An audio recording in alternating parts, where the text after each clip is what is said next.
And here we go. This would be Sweety Boys versus Flemish Militia.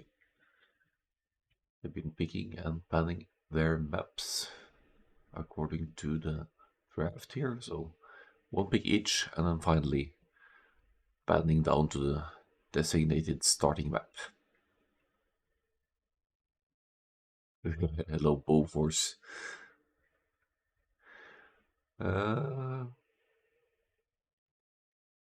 Not sure how happy I am to see Amazon Tunnel. This could be a long one.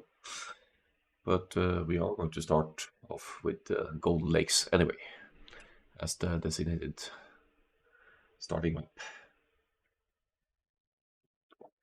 Thanks for stopping by. The Golden Lakes, unfortunately, for some reason, the photo doesn't work. I tried to make the link it in the way that it would, but it is a hybrid of Golden Pit and Four Lakes, I would say. So we should still expect to see some naval emphasis on the sides, fighting for the small lakes in the corners. But then again, we need to get to the middle at some point as well if it goes to the long game, because then if you control the middle, you have almost unlimited gold access. That's bad news for the other team, having to rely on trash if that happens. Burmese for Sweety Boys, no surprise there. They have a Burmese legend on their team, as far as I recall. So maybe we'll see some Arambai play at some point, who knows. But for Golden Lakes, I would expect Lithuanians. I would potentially expect Malay. And we could see Ethiopians as well. Burks, good contender as well. For Flemish Militia, maybe Franks would be good for cheaper castles in the middle. And some of the best cavalry. Humans could be decent as well, but that's probably for... That could be for... Could it be for Amazon Tunnel? I don't know. Maybe not. I don't have stone walls. But they have a UTC boom, which could come in handy. Otter is here as well. Hello. Japanese should be a Golden Lake Civ as well, because the fishing ships work faster. Vietnamese, good archers flank, but that's probably a nomad Civ. So Japanese, Byzantines, and Franks for Golden Lakes would be my guess. But let's have a look. Playing warm and cold colors here. I'd like to see that. Right, Peter Della with the Japanese as suspected. The Flemish Militia is the Belgian team.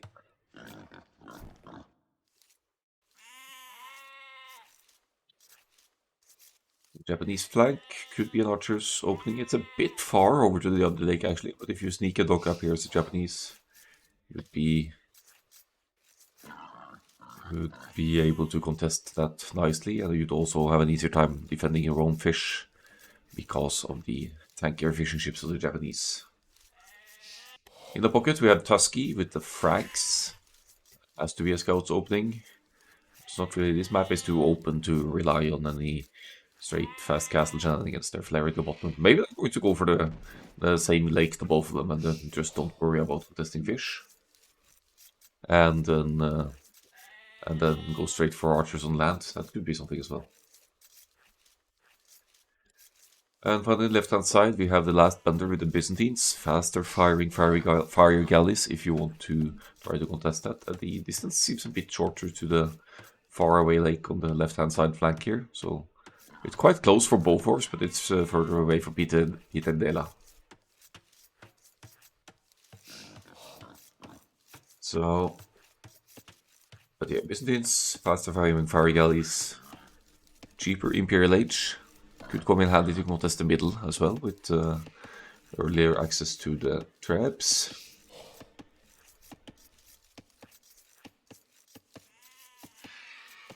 And on the other side we have Saracens for Rizos.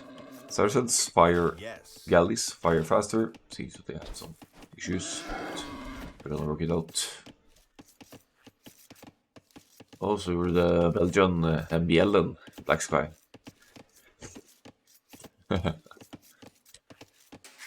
Markets could be used to tweak the resources for Saracens as need be. Looks like resources is going for the back pond here rather than the side one, so maybe we won't see that early naval fighting as much.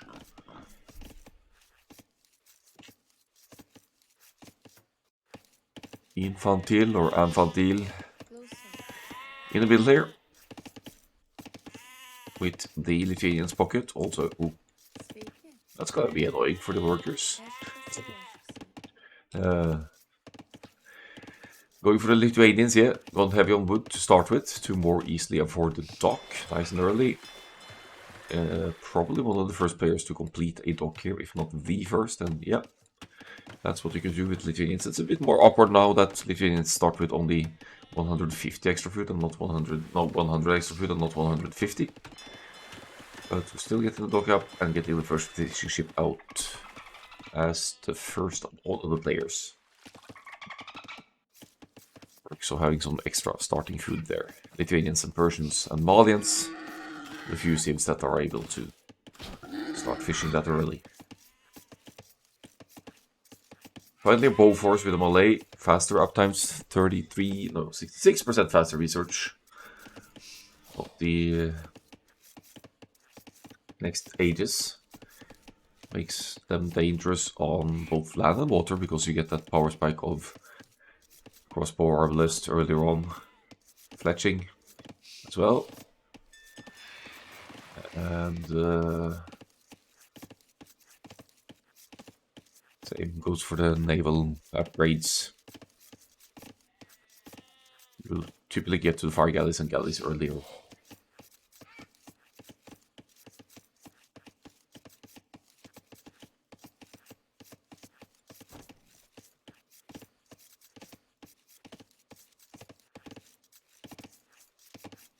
Scouts fight. It's probably fighting for something. Doom is in, or not all of them. This could be risky.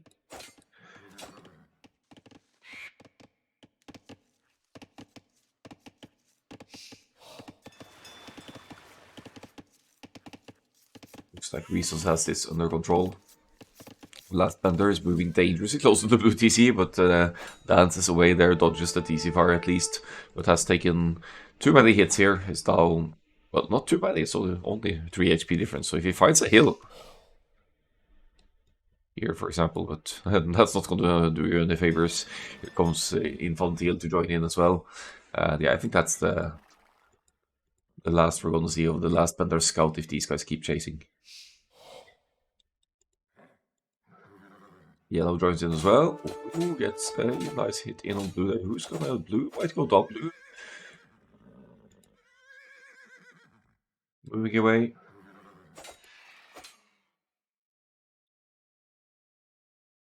As we see the beginnings of a team wall forming already. Some serious investment in the Malay walls here. Are we going fast castle here? Is it? What's going on? Scout on point here from Peter to stop that from being too easy to complete those walls early on here. As you also see the next layer here towards the edge. The bad thing of walling like this, obviously you want to stay wall closer to your base to begin with, but the bad thing about walling like this, it doesn't prevent a sneak dock in the corner here from the opponent. But if you wall all the way to the edge of the map, suddenly you have all that dock for yourself cut off from your opponents. Villagers kicking in here. Looks like the Flemish Militia are going up earlier. However, they are not intending to contest the water at this stage at all. None of them are. It's like a free fish boom for everyone.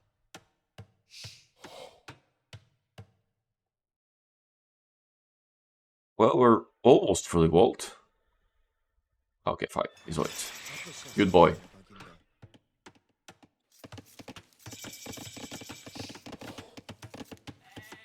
So, should be the scouts for the pockets here, not really any big surprises there. Infantile got a numbers lead by good margins here, as he went up at a faster feudal age time than the Frank's counterpart. The new civs will not be permitted after October, no. Absolutely not.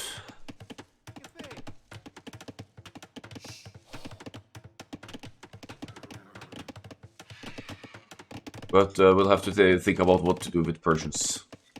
Persians will probably be permitted because it doesn't require DLC to have access to them, and even though they have been reworked,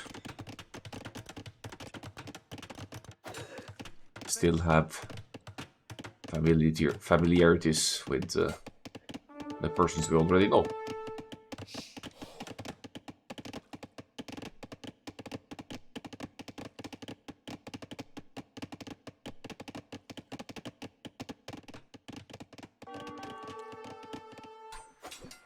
Oh, good spot by the last bender over to the side here. Visited Spear went out because he knows that there are scouts out and about. I'm not sure if I can win that fight, but with the galley in the making... Oh, it's a pity there's a fishing ship in the queue before that one, but maybe, just maybe... No, that galley isn't going to complete quickly enough to deny this one. So Rizos about to contest the left side pond here. The last bender is going to respond by dropping another dock, perhaps. Oh, he sends archers over, but it's too late, unfortunately. Its dock has completed. Pity that galley was skewed by behind the fishing ship there, otherwise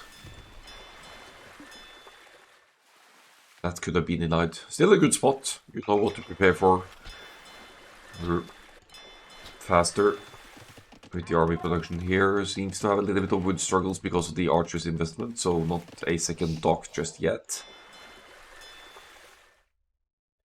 It's peculiar that Rizos is going for the fire galley here, because the Byzantines, they have faster firing fire galleys, and the Byzantines players are going for a galley.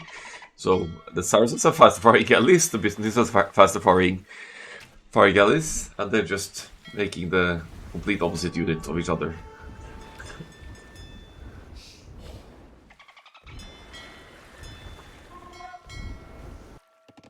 So upset. Oh no! Just giving the masterpiece scouts out here, trapping two of the green scouts by the dock. Gotta watch where you're going with those scouts. They're not going anywhere anytime soon. My guess would be that the docking villager went down as a result, though.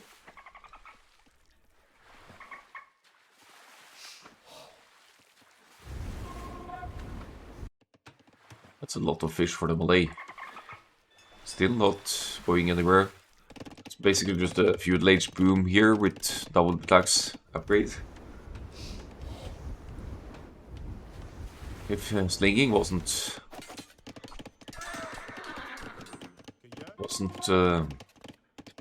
disallowed by default in the rules, this could have been a sling play by the Malay as well, staying in the feudal age like that. There comes a wave of archers, but Bofors is safe for the time being. Got some archers of his own. Has to chase the scouts in the back of his base. He's being led far away from the attacking armies now, so I'm not sure how we feel about that. And how did those armies get in? I'm missing everything here. I guess they moved through here, because the team wall between teal and green still isn't quite complete. Don't think the Saracens player is going to have any luck contesting the water here, so good defense by the last bender. Also not over-investing. A third fire galley might actually already be a little bit too back here. Castle Age is in for Bezos. Does he have any land armies? He does indeed, but that's just a handful of archers compared to the 16 of the last bender, so shouldn't be that significant. Oh, we're in.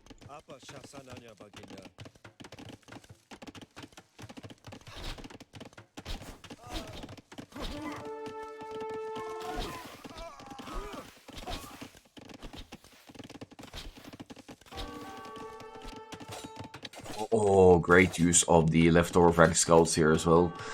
2 minutes to go for the Castle Age, but Tusky is in here to make some serious damage on Blue's side, blocking with the scouts, denying or delaying that TC, I should say. It will probably complete later on. So decent value for the raids here. Archer still not in, and Bowforce fighting in inferior numbers here, unfortunately. Is not taking a good fight here, is going to lose most of the archers while on the way to the Castle Age. And reducing that potential power spike by a lot. Keeping the scouts close to the town center, trying to complete here, just being maximum annoying here for the Frank's pocket of the Flemish Militia. 7 eco kills by Tusky, not too shabby there. He's behind the economy though, compared to Infantile, a little bit due to idle town center time. Could be the number of fish as well, looks like there are more fish for the Marine player by quite a few.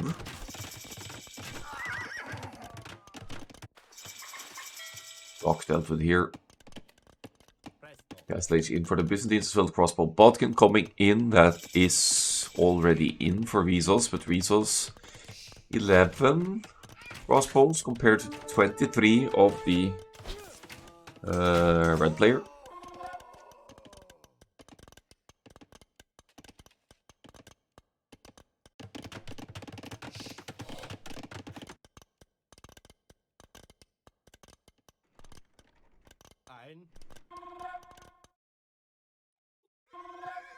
The villagers as well. It's not. Entering boom mode with both the Lithuanians and the Franks here. Byzantines with the second TC as well. They're thinking about castle placements maybe, or just army coordination. Yeah, crossbows moving over here. Cavalry should be heading over here as well. 4 knights out and about for Tusky. It's 5 for Infantile. And it's 3 stables to 1 production here. So it almost feels as though the Flemish Militia should try to coordinate all 3 of their armies at one point here, maybe to set back the Lithuanians a bit. The monastery is up. We don't want the Lithuanians to get relics for free, so we need to try and contest them as well. But I'm thinking 28 crossbows on Peter Della's side here is slightly... Bowforce is here, 4 masses, but slightly outnumbered here. Making use of that Saracen bonus to quickly make an opening into the base here. And Peter Della, is that a pathing issue? Is it taking that long way around? It's going to try and track the movement. Bowforce doesn't take the chance of moving in there.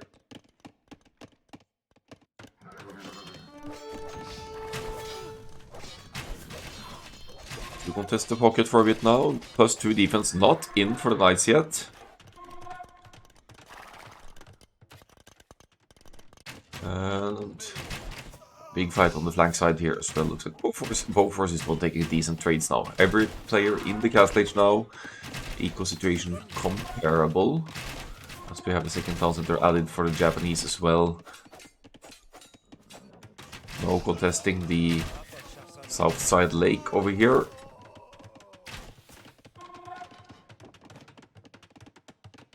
Still open on Rizos' side, so crossbows and knights of the last Banner and Tusky could have an impact there. Oh, a little group of reinforcement being caught off guard here by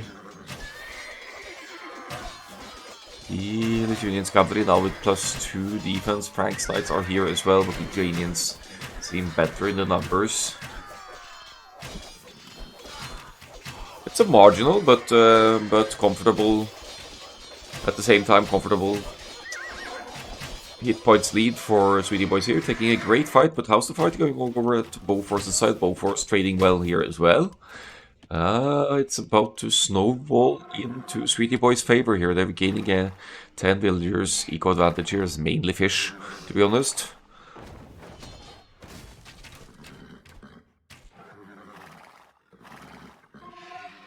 But the Flemish Militia are falling behind in the military numbers now, especially the pocket cavalry numbers.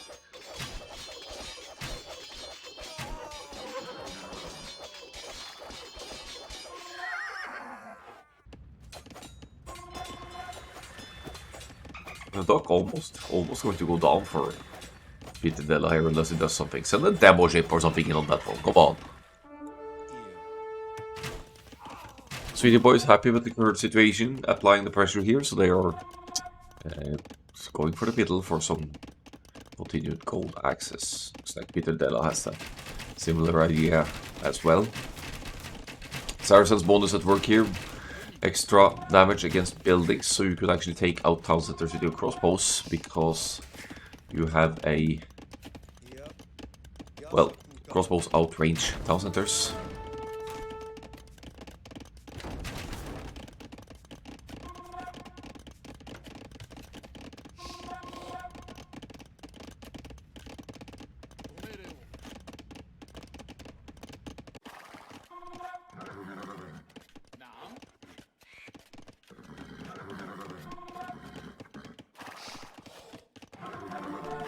Please someone tell me how to play. Doing okay, WoW Force. Doing okay.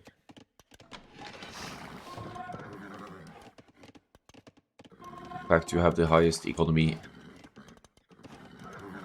and military count as we speak.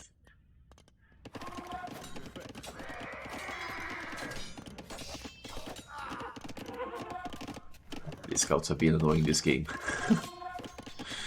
But they're finally being cleaned up.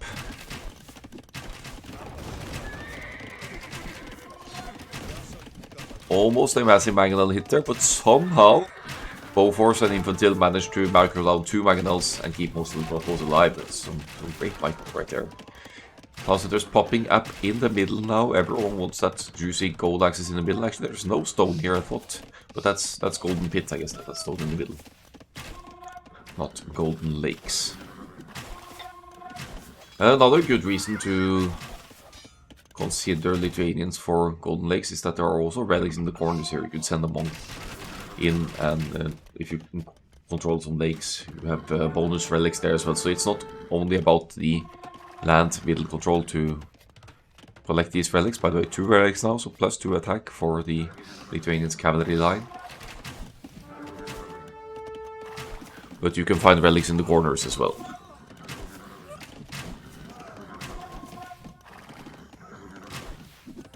A little bit more of a hassle to collect them, but not at all impossible. Are we having gold struggles here for Pittadella? Oh, it's not really gold struggles, it's just adding skirmishers to more easily be able to take the fights, at least in a 1 vs 1. That's the crossbow player. Haven't seen much to the blue armies for a while. Could be that, yeah, I was going to say saving up for Imperial Age, I think for Imperial Age to get to the Arbalest upgrade. So Rizos going to be the first one to the Imperial Age. And the upgrades that involves with chemistry, bracer, just increased damage output for the range units. All the more important to keep the numbers consistent and safe, of course. So almost 40 crossbows to benefit from the upgrade. Seems risky to move out now, especially since the last bender has about 30% more crossbows out here.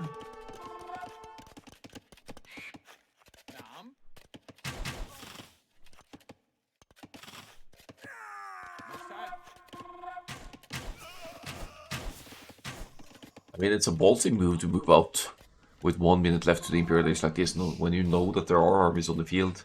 Maybe they feel like they're on top of things here, Sweety Boys. Getting some small pickoffs here as well, but it's risky. Bowforce with the castle at home. Protecting the... Okay, there's still some stone there, so that's fine. Maybe he's afraid of holes in the walls or something.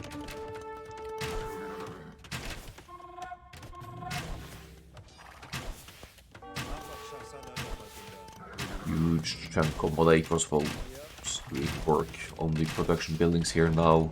Pittadella compensating by rebuilding them as soon as possible. Do they know about the expansion to the middle here though, Sweety Boys?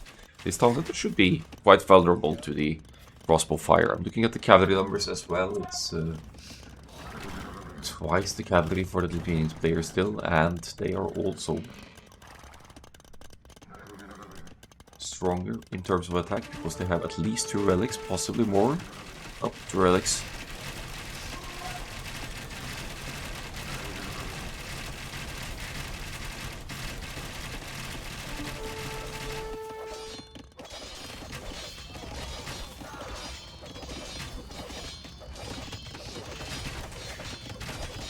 Desperately repairing the town center there. That's not gonna work if the crossbows stick around.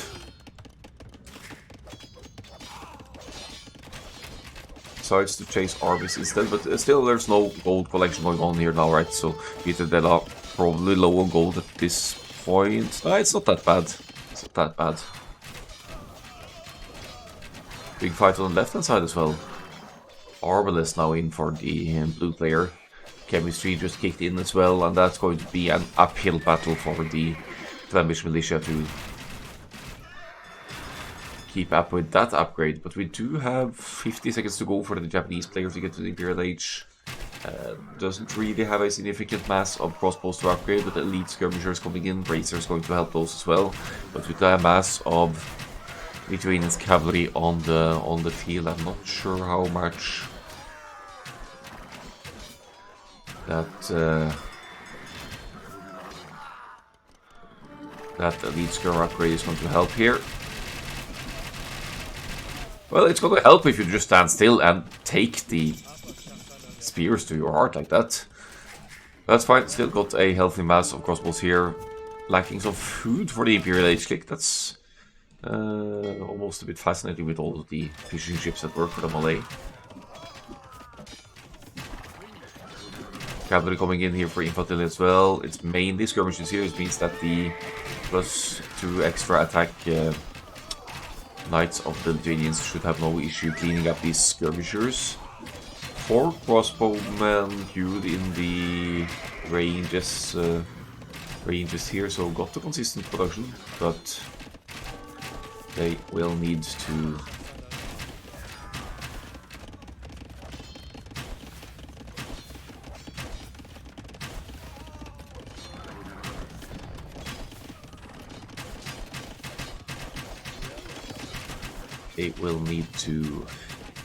garrison inside the ranges here, is what I wanted to say.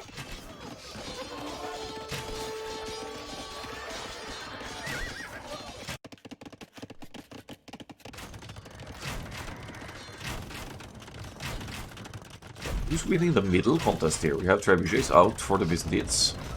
Good start. Ranges going down in the middle to use those numbers even further for the Byzantines. 58 crossbows and counting. Imperial Age halfway there as well.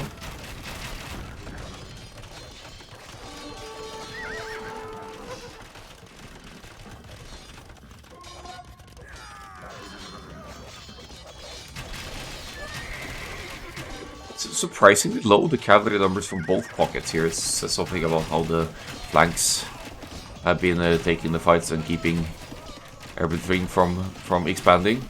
It's still tough for Tusky to keep up with the production here. Could be a little bit of a gold issue, of course, collecting gold in the middle here. Maybe doesn't have enough production buildings, but here we go with Cavalier on the way for the Franks. Lithuanians still in the Castle Age. So that is a bit of a concern for Sweety Boys now, that they are going to be fighting against Franks, Cavaliers, and maybe even Paladin before the Lithuanians can properly get their Imperial Age. Arbalests got cancelled, I think. But Bracer coming in first, arguably more important here.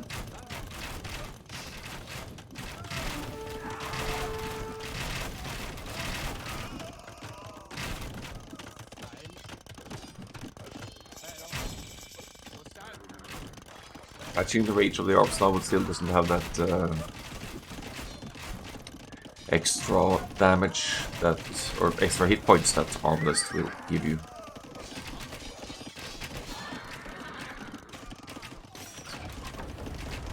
Byzantines mixing in the skirmishes as well. They are dirt cheap for the Byzantines compared to other civilizations, so certainly makes a difference in the fight here because of the pure numbers. And look at all these skirmishes in the queue. It's like 100 skirmishes in the queue for the last benders. The last bender. Ay.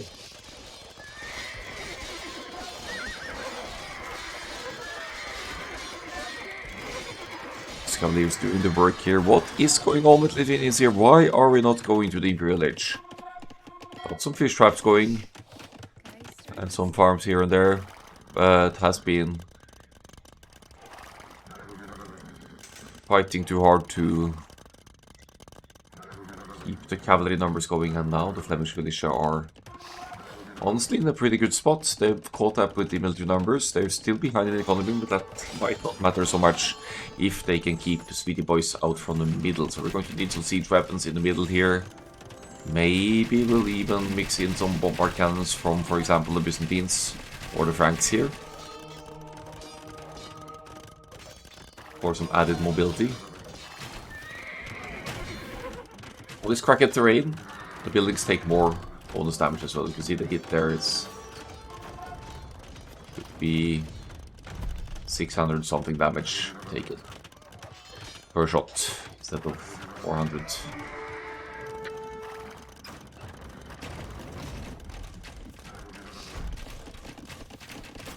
Over those numbers. Still there for resource. With the base area is pretty exposed, so you could still get some raids in with the cavalry of the Lithuanians player now going to the Imperial Edge, even queuing some lighties out of the castle just to make use of the building while we still can.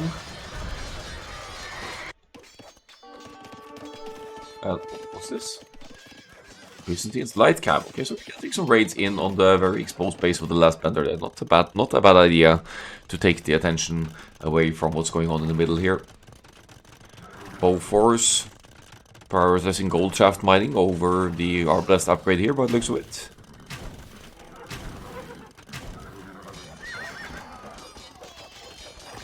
Big fight in the middle here now. Flemish Militia sure love their skirmishers. Lots of Japanese skirmishers in the mix here as well. No crossbows whatsoever. And it's not a gold issue, they still have gold access. This TC is somehow still alive. Beating it took from the opposing team. This is a great fight to take for the Flemish Militia though, because Imperial Age is just about to kick in for Infantile, and Infantile loses almost everything that could be upgraded into Cavalier here with Lithuanians.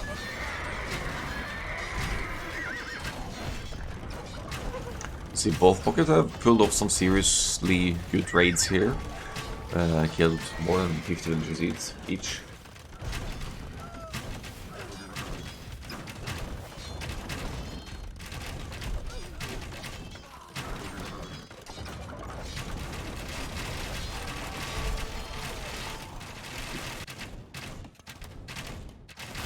Raid attempts to the right there, but getting cleaned up. It's hard for the Byzantines now, not the civilization you'd expect to go for them.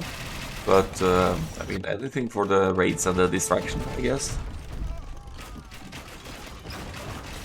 Good mass of Byzantines trebuchets forward here, taking out the production capabilities of the Byzantine player. Only 25 are blessed left now. The Flemish Militia, marginal military lead. They're catching up in economy as well.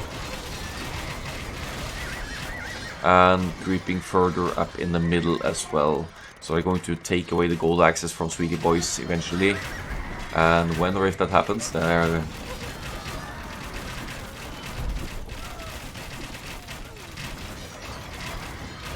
Right, Saracens, that's true. Same architecture. Still don't expect the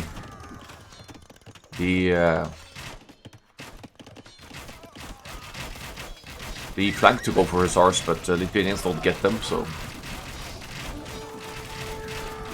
I guess that's an argument to go for them. But you don't typically have the food set up for hussar on flank like that. I guess the fish kind of helps that situation a little bit. Whatever you can make to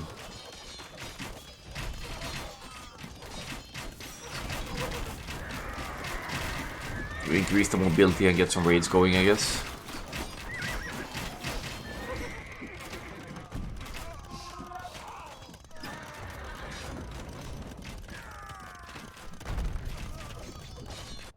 Bezos fish boom is legendary. It's fine. It's fine.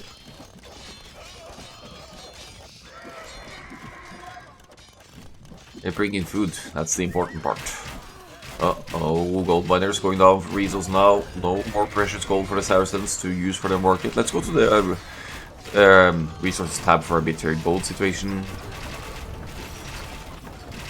It's not a disaster yet for Sweety Boys.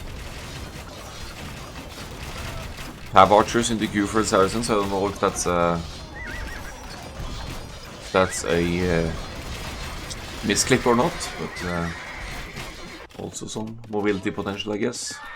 Some sneaky raids here from Infantil in Tusky's base. It's more efficient than you'd think if that goes undetected.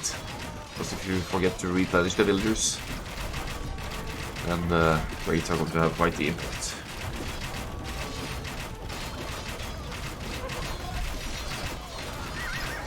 Flemish Militia in the military lead, but they're losing villagers to raids. They are 50 villagers or eco units behind now.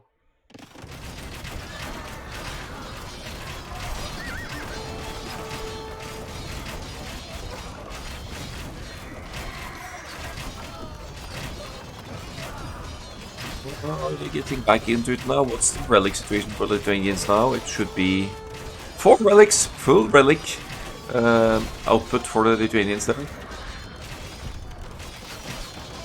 So definitely going to keep up well with the Franks Cavaliers now.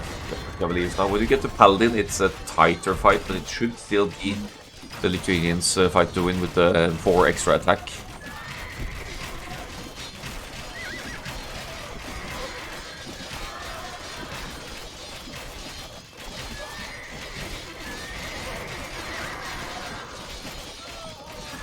Go for us with the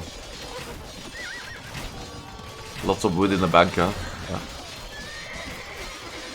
Maybe sell some of it for some gold.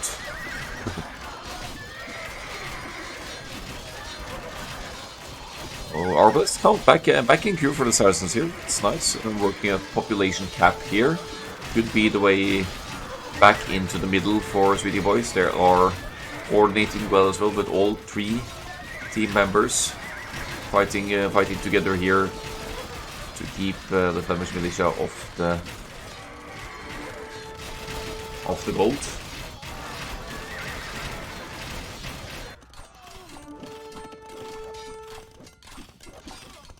Well, the Arbalests presumably fully upgraded now. Now he's getting guilds to finally sell some of that wood, maybe. Yikes. Selling stone here, food for gold, so some gold struggles for the Flemish Militia for sure.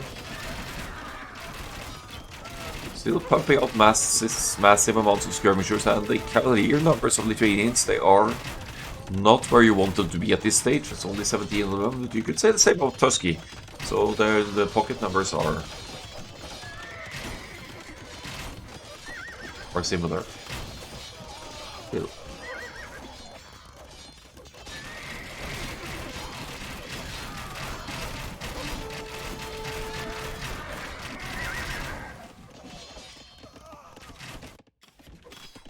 What's going on over here? Finally going to clean up those hussars, perhaps, but the last bender took some speed hits here.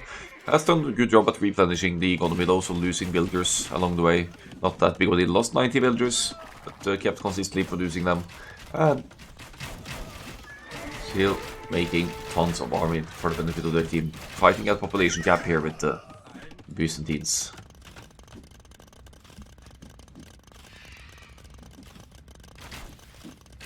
Wait, yellow has only 40 builds? I guess the Lithuanians raids has really made things awkward for Tusky here. No wonder there are fewer cavalier on the field with the economy taking it so tough. Why is green not a gold for Paladin? Green also has 4 relics, so I don't understand why Paladin is not in yet, no. Could be a food issue, maybe, or just, I mean, if we look at the general KD, there's been lots of knights going down here as well, so if you have to replenish the knights or cavaliers all the time, it's going to be tougher to afford and justify the upgrade. full trash for the Japanese, you know, but having the halberdier text, that's a big deal for the Japanese. They attack faster, so that's going to be very handy to keep off the Lithuanians' cavalry situation.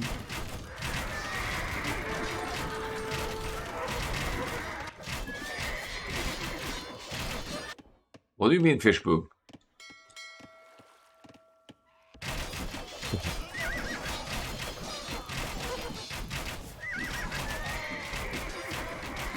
Stonewall's coming up now. Are they thinking about the trade here? The Flemish Militia almost gets died, but last tile of all at least completes partially. Wait, no! Why does that keep happening?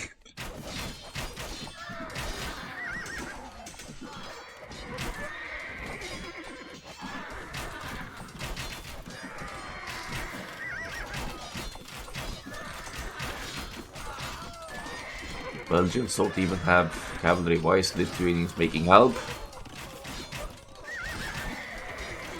I guess they're playing the long game. And maybe they don't know how much of an impact their raids have actually had here.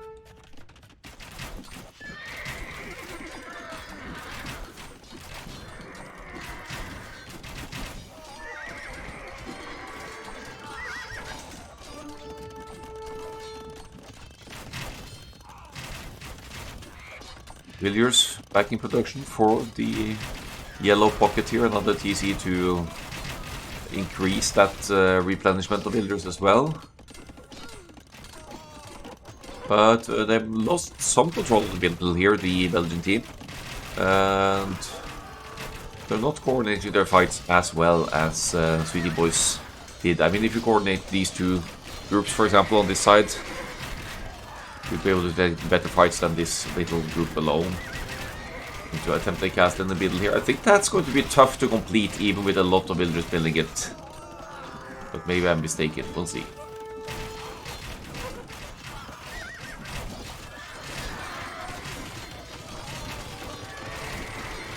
These Lithuanians halberdiers, man. They're fast.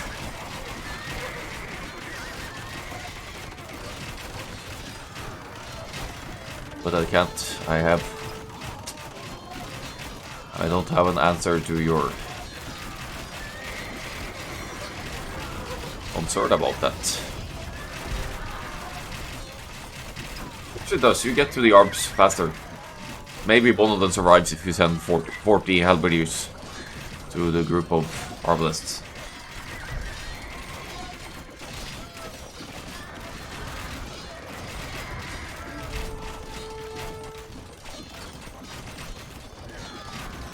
Go back and have a look at the resources again.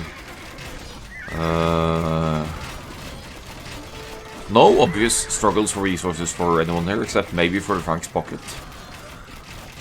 So this is going to go on for a little while yet. Or not.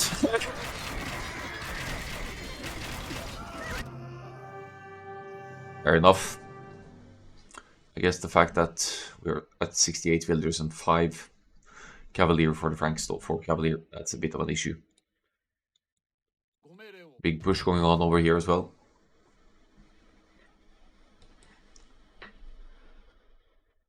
Military situation almost 70 ahead for Sweety Boys. It's the Lithuanians Halwater. Has to be. It's the power move. The ultimate flex.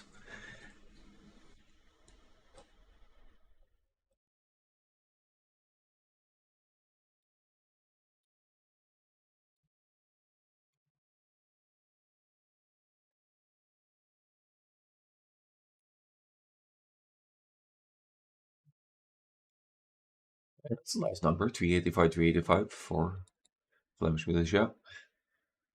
Infantile definitely got some raids in here, you can see that on the 80 numbers.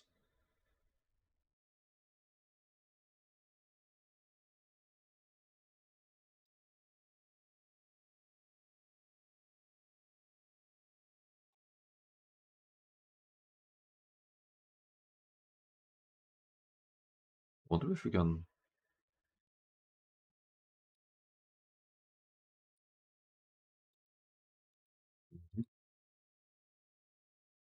Seems like a decent fish boom bow force. Seems like a decent one.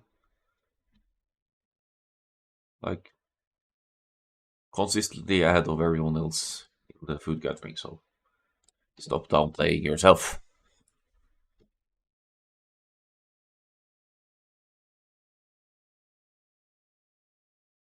A bit of back and forth this game, but it comes down to the army coordination of Sweety Boys, I think, because they more than once they collected both their groups of crossbow arbalest to take fights in larger numbers in their favor, and in the end, that made a difference. Vatsok is here. Halla.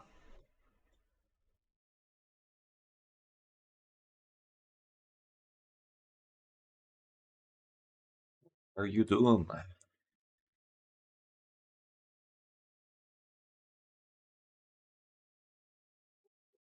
Anyway, that's the first game. We are going to go to Amazon Tunnel next.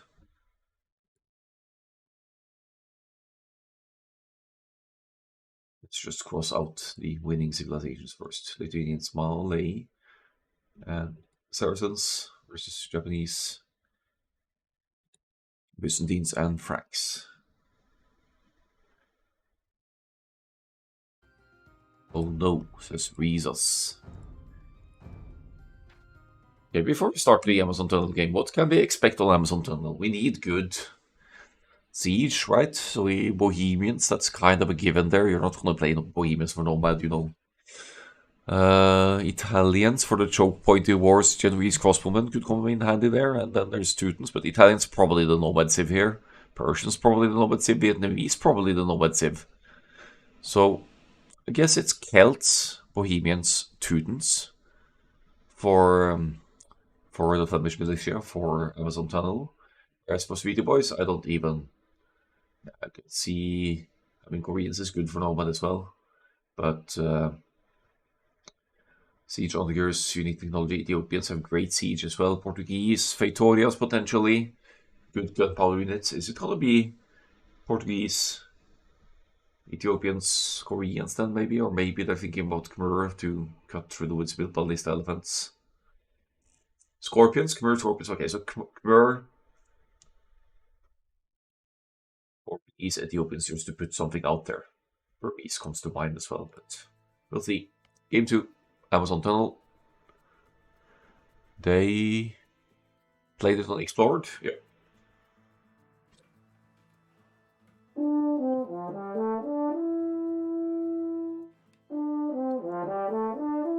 Ultra coming with raid. Thank you so much.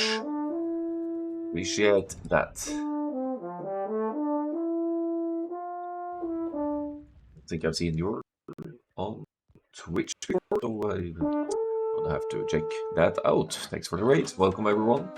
This is 3v3 League Season 6. I plan to keep hosting this one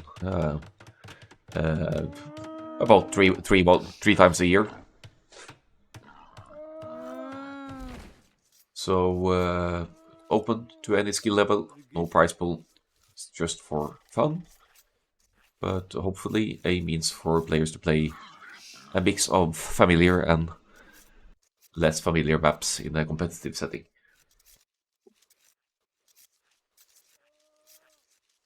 Amazon Tunnel it is. We do indeed have Ethiopians, Portuguese, and Khmer for Sweety Boys.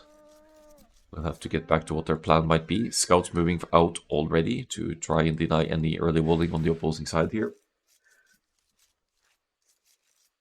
Whereas for the Flemish Militia, we have a Cuban for Tusky. So we're going to see the 2TC fuel boom here. Perhaps could also be a fuel age push with the access to battering ram in feudal. So it could be an all-in fuel age push as well. Remains to be seen. It's an option, this map, to break through the early walls. In the pocket, we have the last Panther with the Teutons. Slow but tanky melee units. Teutonic Knight, also a fancy unique unit that actually has kind of some viability on closed choke pointy maps like this. And finally, we have Peter Della with the Bohemians. Access to chemistry in the Castle Age. Could have some juicy, fast Imperial Age plays. as a result of that. Now, in the first division, we also had Amazon Tunnel played by Size Goes to the Pub.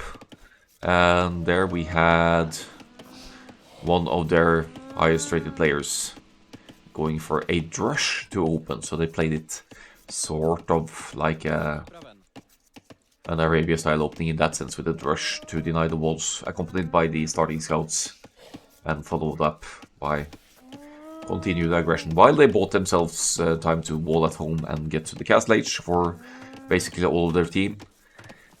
To... oh, look at that stupid straggler trees. Gave them a nice eco lead that they basically never lost as a result, because they got their walls up, they got to the castle age earlier, they got to multiple town centers earlier.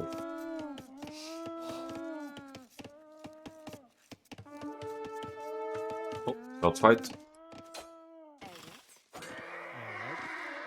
Attempting to take out some early villagers here, but I don't think they succeeded. Using a scout as a result.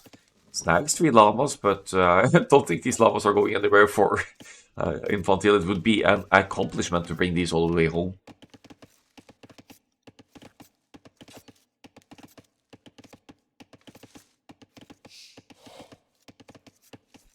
Wanna reclaim those.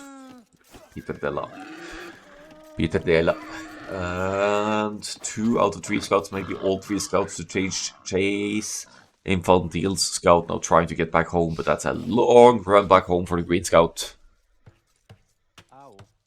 They're basically walling off completely at home base here. What's that going to be? I mean, I do have good late game Sibs to creep up with here, the Sweety Boys, but...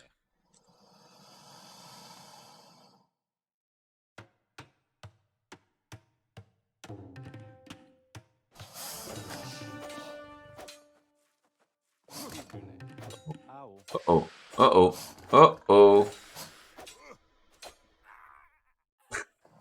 Crocodile is the fight.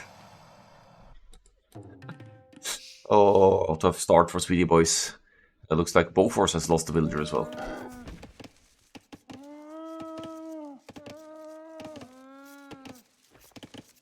Wait, it's on the other side as well. Peter Della has lost 2 villagers. There's no...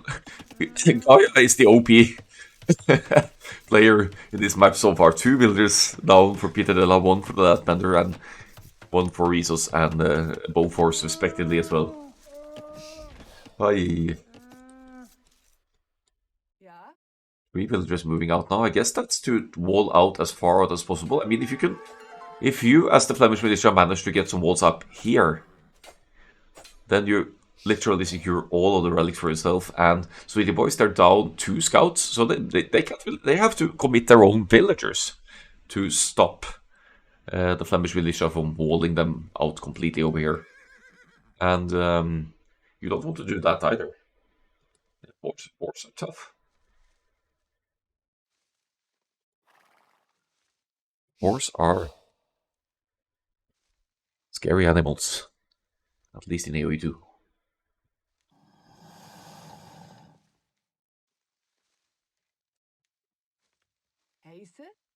Yeah, we're not joking. We're actually going to go here, take out the stone as well.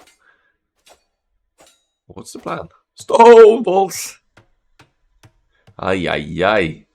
We are determined to keep Sweety Boys at home. Oh! We have Bloom, we're fine. I don't understand why you're trying to attack here, Mr. Crocodile. That's not going to end well for you. This map with coordinated teams would be wildly hard enough with randoms. Wise words. Wise words. Feudal Age is in for the humans. Second town center coming up on the gold on the wood here, setting up nicely for a Feudal Age boom. It's a bit cramped on this map, to say the least, but as you get to the Imperial Age, you'll free up some space for your trade route, safe trade route in the borders with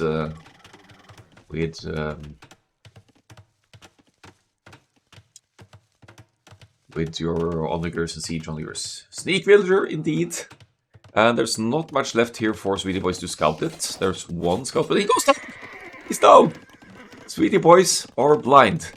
They're entering the feudal age and they have no idea, presumably, that the last bender is on this side with the Teutons. Got them building the barracks over here, now going for stay. He's gonna go for the scouts rush!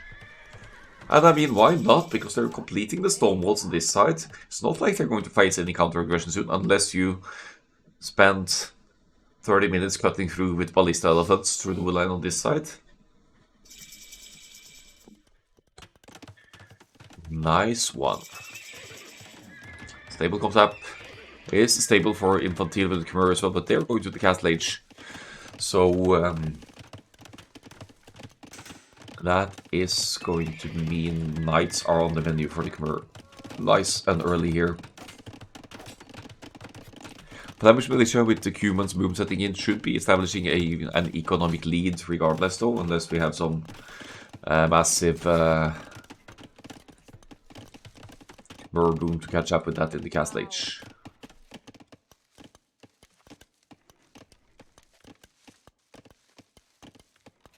I have a feeling the scouts will catch Sweety Boys off guard though, and it's also vulnerable for the Khmer here. While on the way to the Castle Age, the scouts run in here. Okay, that's not a proper sneak. That's not very sneaky of the last bender here. Just passing. And enter the scouts. Come on. Hit them. Nice. Flare in 3, 2, 1. No. Nice. Some awkward quick walls there, so close to the hills, and the Bofors will lose another villager. Rizos has lost 3 villagers so far as well. One of them to the crocodile, mind you. In the meantime, we have Bohemians with the Castle Age on the way here, which could mean a forward castle, because set wagons are strong these days as well, so that would be something that would be potential to use for a push.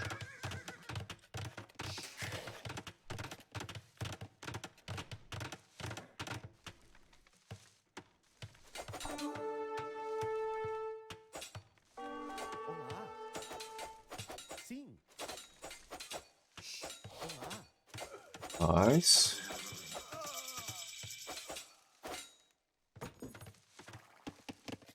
Castle Age in for Sweety Boys. Flemish Militia committing to the feudal age here, but it seems to be working for them.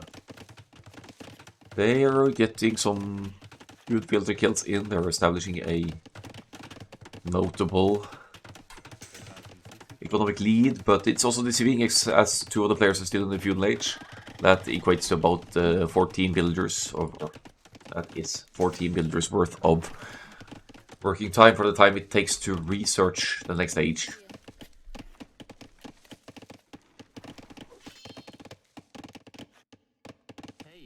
Sneak villager still alive as well. I think Bofors might be looking for it. So career knights out and about though should be able to yeah, clean up those raids. Third town center coming up for Peter Delos. No castle and forward aggression just yet.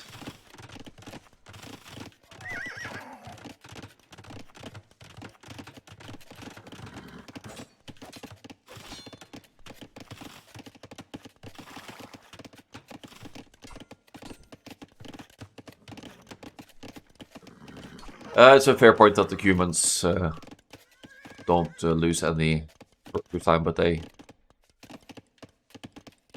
while researching. So, okay, 7 villagers then.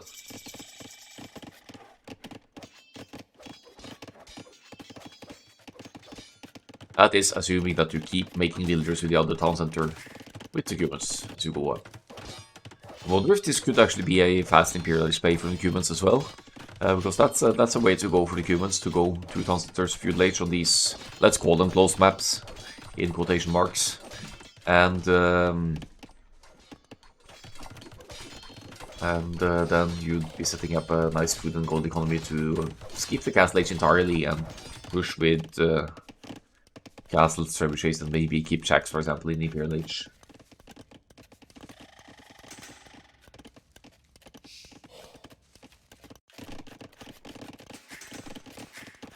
Yeah, going to the castle age while still queuing villagers. That's one town center queuing villagers now though, but still obviously better than other civilizations that can't make villagers as they go up to the next stage.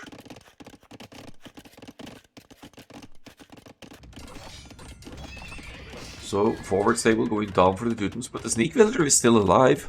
So, unless Bowforce notices this, we could still have new stables going up in the corner here. This reminds me of good old Black Forest days on the Amsterdam zone back in the early 2000s. That's how I loved to play Black Forest myself. Castle Age in for Teutons, not going to see anything happening from that stable, of course. Going more into a boom mode here still. 15 villagers lead for Flemish Militia. Tusky halfway to the castle age as well. And not queuing villagers from the other town center. No, oh, it's just not showing. Probably because of the research. I never realized that it's here. We're keeping up though. Almost 60 villagers for Infantile as well. Has 3 town centers. So super fast castle age for it. We're also paying off here. Long-term plan seems to be the Khmer Scorpions. With double crossbow, heavy scorpions, they fire 2 projectiles. They're deadly on close maps like this.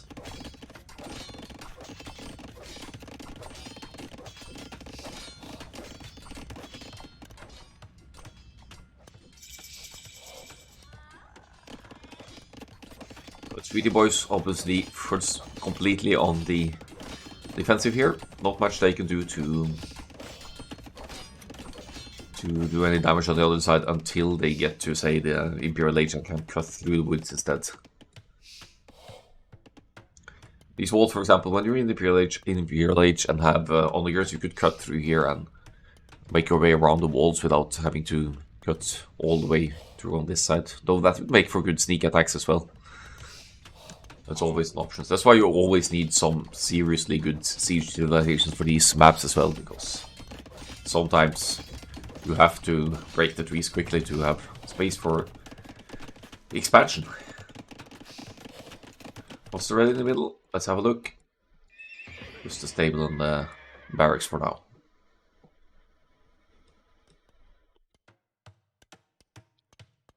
Wonder if it's been collecting stone. Yeah, might see a Knuben's castle on the middle here. Resources somewhat close to the next age as well. I mean, I guess if you drop a castle all the way forward here, there's not much they can do to wall behind. Not so sneaky anymore, are you?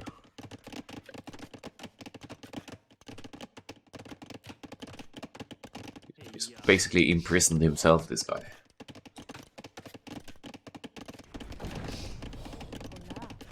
There we go. Don't want to risk any sneak villager doing anything else here. I mean, why not just wall him in though? Couple of stone walls here. Ah, it's just they're just taunting. Ah, he's escaping. He's leaving. He's moving. He's moving. And he has no idea there's a TC here, so that could be an issue. That could be an issue. That will be an issue. And rip, Joe. You did your best.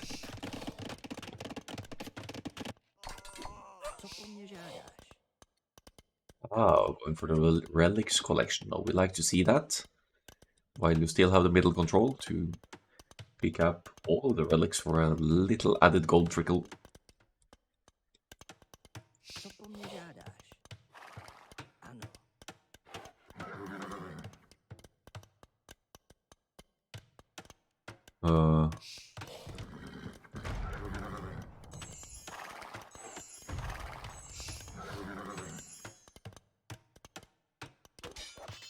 Why are we not using the monk to deny the walling behind here? There we go. Perfect. And we're through. Uh-oh. Uh-oh. Sweety Boys are in trouble. They are about to be hit by a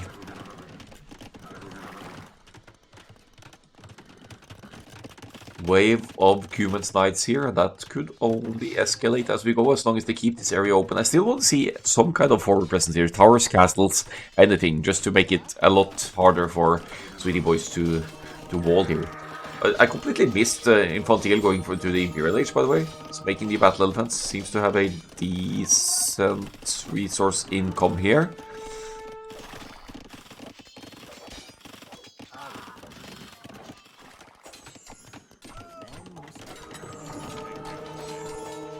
Oh, the wave of Cuban cavalry joining in. The Bohemians going Imperial Age as well.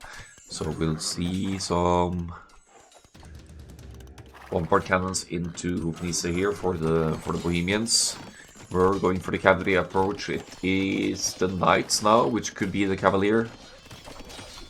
After that, Portuguese. Been expecting the Cubans to go cavalry all along, of course, going into the pikemen here. But the Castle Age, no, Imperial Age is still far away for Bofors. So getting to Halberdier, that's still a long way to go here, at least for the field player. Yeah, that's the power of the Cubans economy, right? To build up your economy from the feudal age already, pump out some cavalry, and still go Imperial Age at a quick timing compared to Sweety Boys here, where Portuguese isn't quite up yet. You want to conserve the numbers though to really benefit from that Imperial Age as well. But the Flemish Militia, they are on the offensive here. They have been doing damage. Tusky has taken out 10 villagers. It is enough to keep a marginal lead for the Flemish Militia. They're all going Imperial Age as well. So they'll be getting access to the stronger Imperial Age upgrades earlier on.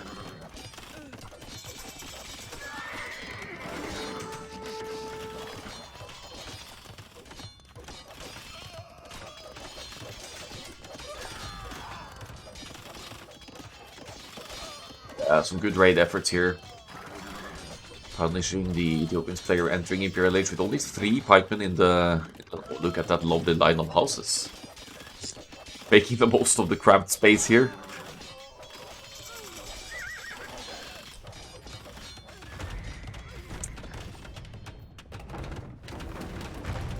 Comes the Bohemians castle as well. Imperial Age is in, so we could add trebuchets to the mix here. It's mainly trash units for Sweety Boys here now. Are they already struggling for gold? Not sure what's going on here. But Resource has lost ridiculous amounts of villagers already. 50 villagers lost for Resource. And it's not going to end just yet. Also, no Cavalier for the Khmer, only Knights for the time being. You really need to get those upgrades to keep up here when you are in the Imperial Age. So maybe just... Oh, never mind, there's the Cavalier, so... Kicked in now. That means that the Cumans Knights will be less efficient until the Cavalier upgrade can kick in. Stopped production for now. Tusky as well. Maybe saving up for Paladin already. Just an instant Paladin. I'm just going to slowly mass up the numbers behind here. Cavalier only halfway. So possibly a bit hesitant to engage here against what is now Cavalier for the Khmer.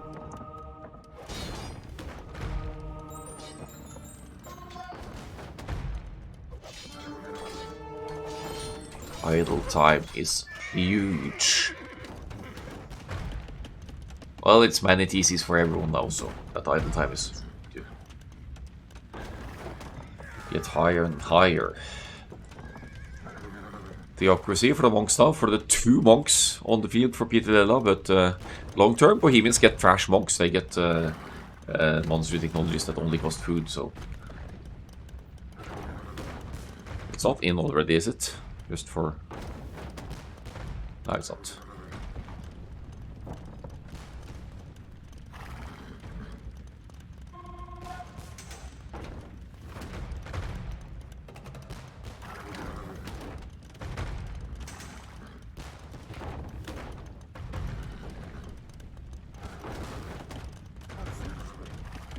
Still Castle Age for the Portuguese. So we've got a massive amount of pikemen here, fully upgraded Castle Age pikemen, but that's not going to hold up well against Imperial Age units. Onager is in for the Teutons. Teutons get access to siege Onager as well. Paladin now going in for the Cuman, so it was indeed idling the production to get to Paladin nice and early. Hufnitze coming in for the Bohemians. This is a death ball that is just growing stronger and stronger, and going to be really hard to get back from for for Sweety Boys. I think they're going to try to... Why are they flaring in the middle here? Looks like they wanted to cut an easier path or something.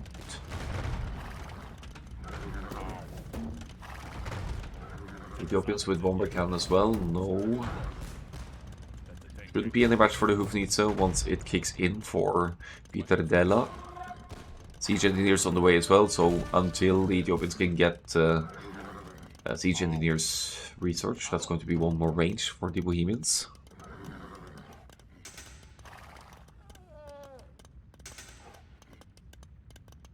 And there's Paladin for humans, which means that the Kimber will be fighting an uphill battle against the humans, except they have better numbers for the time being, so there's that. Could make a cut to open the walls here, so it won't really benefit Sweety Boys, but it's an option. To get through here and try to get some damage in. Start to trade as well. So let's have a look at the trade stats. Both sides are trading. So far, just with a short trade route, shouldn't be yielding that much gold, really. Let's have a look. 49. Okay, it's not that bad. It's 50 gold. A trade route. It's not horrible. But it could be twice that and more. So you sometimes see... But it did cut through, actually. Isn't this just suicide, though? I mean, it's not like you're going to get through over here, anyway. Oh, that is a lot of Cavaliers going into certain death over here. Oh, I commend you for your efforts, but you're going to run into a brick wall, literally, on this side. So it's smart cutting with the ballista elephants to get through there, but... oh, not gonna get to do anything.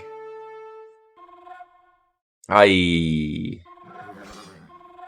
Aye.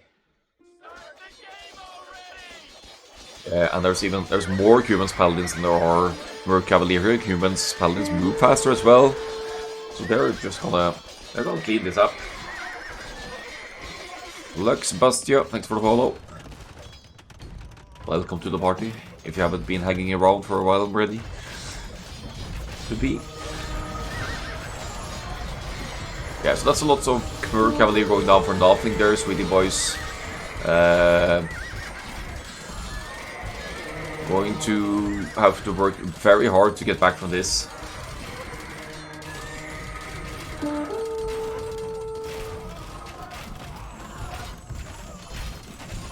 For the follow to the last bender as well. Crossbows now for Bofors. No Arbalest in the making just yet. Why not? The food and gold count is certainly there. It has to be queued behind the crossbows somewhere then, I guess. Because it's not a resource issue. Siege Onager now in for Teutons. Looks like the unique technology for Siege isn't in quite yet.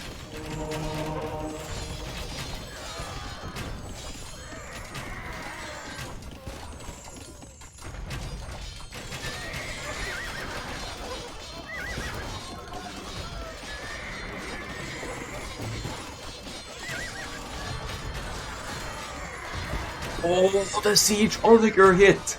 I don't think that was the GG defining moment, but that was a beautiful hit. Flemish Militia. Bringing it back to a 1-1. GG well played from Bofors here as well. So, game-ending moment, seemingly all these crossbows going down for nothing. I don't know, where was that? Let's just see if we can find... if it's queued behind, so... Oh, maybe it doesn't show after the end game. I just want to see if it was actually being researched in the queue somewhere. You are blessed because we are in the village here. Portuguese. I guess not.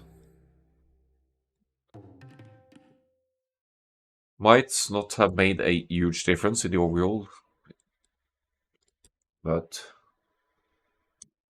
it was tough to deal with the pressure of our Sweety Boys here. Double crossbow did come in for the Khmer. So if Sweety Boys could successfully have gotten to the Khmer heavy crossbow death ball, it could be the well, double crossbow Scorpions with some support unit in front. It could be a different game. Too bad Tunnel wasn't the Nations Cup map. I would have vetoed that incredibly hard if it was even an option. Trust me.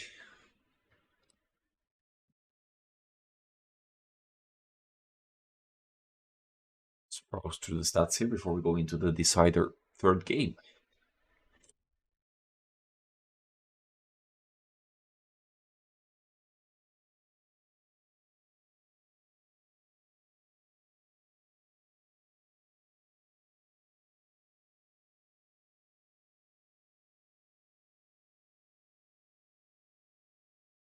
So the only villagers lost this game for the Flemish Militia were in fact the villagers they lost to Boar early on. And possibly Crocodile.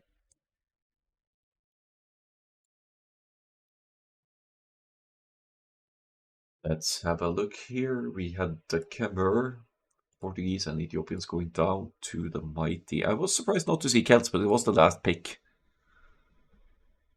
So clearly worked out for the Flemish Militia here.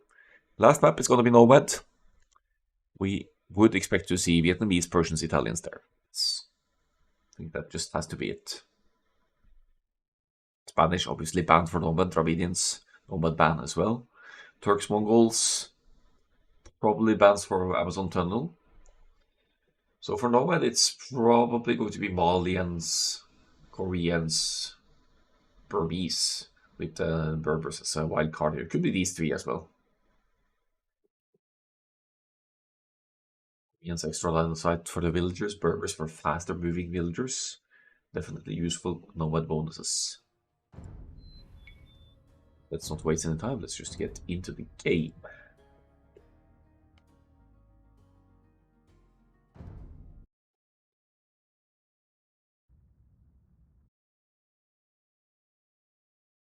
Off we go with Nomad. And Italians, Persians, Japanese versus Koreans, Malians, Berbers here. This is no treaty Nomad. There are rules before minute 3 in game time still, so you can't village a fight early on. But you also won't see any... Excuse me?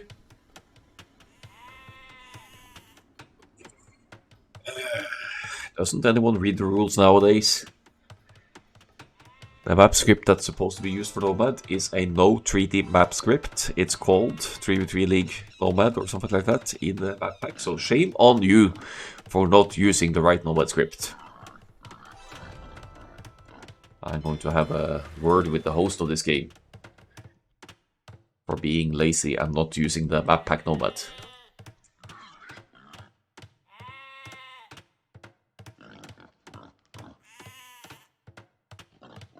Anyway, with that out of the way, Vietnamese settling very close to Bofors over here. So, if the Koreans are up first here, then the last bender is in big trouble, but the last bender, being the Vietnamese, will at least know once the town centers have completed that the players are... It's funny how they settle here. They flared this area early on, and that would be better for the Flemish Militia to be closer like this. But in a real case, that's 2 players of the Flemish Militia with a good opportunity for expansion here. The last bender is going to be the punching bag here for sure. Loses access to the war as well. That's going to set back the transition to the feudal age a little bit.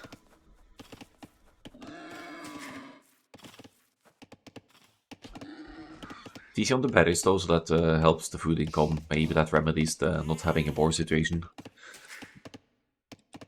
But yeah, the last bender might be looking at a at having to defend against several players here. As you get scouting until this map, it's going to be easy for the Flemish Militia to cut off some raiding options here from Sweety Boys. Just wall this section, and maybe if you're able to, try to wall off this section here as well, or cover it with castles and stuff, so that it's going to be so much harder to contest your home area.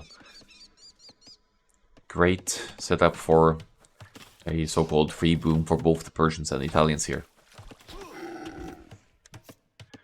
But with that said, we have resources with the Malians also in a good position to get an uncontested boom in the Castle Age here. Same for Infantile with the Berbers, although Berbers might want to benefit from the early Castle Age cheap cavalry to play the mobility, scout the map, raid several players, set them back, or fight for water with the faster moving ships.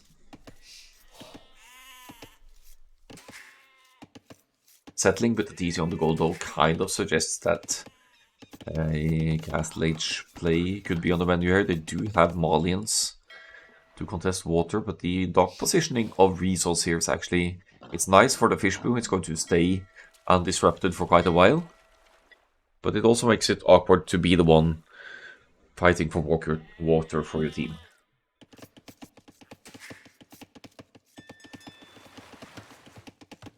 Oof, yeah, there's some idle passage of time for the last bender here. Early food access. A little bit of an issue here, but yeah, there's a berries by the TC, but they are also slower to collect, so it's not ideal. You want boars. Ideally, several boars to get to the fuel age at a sustainable time with these maps. So Koreans should be well ahead to the fuel age compared to the last bender. Of course, you could play the fuel age towers as well when you're this close with the Koreans, and you would be taking out one player. The problem is that it's very likely that either Persians or Italians, if not both, will go for a faster or a fast Castle Age approach here, and then your Thrush gets easily set back. It's better to go for the Castle Age and the Castle Drop and get those mighty war wagons out on the field. Peter Della will have to fight for water here, I think, because he's very close to the green player.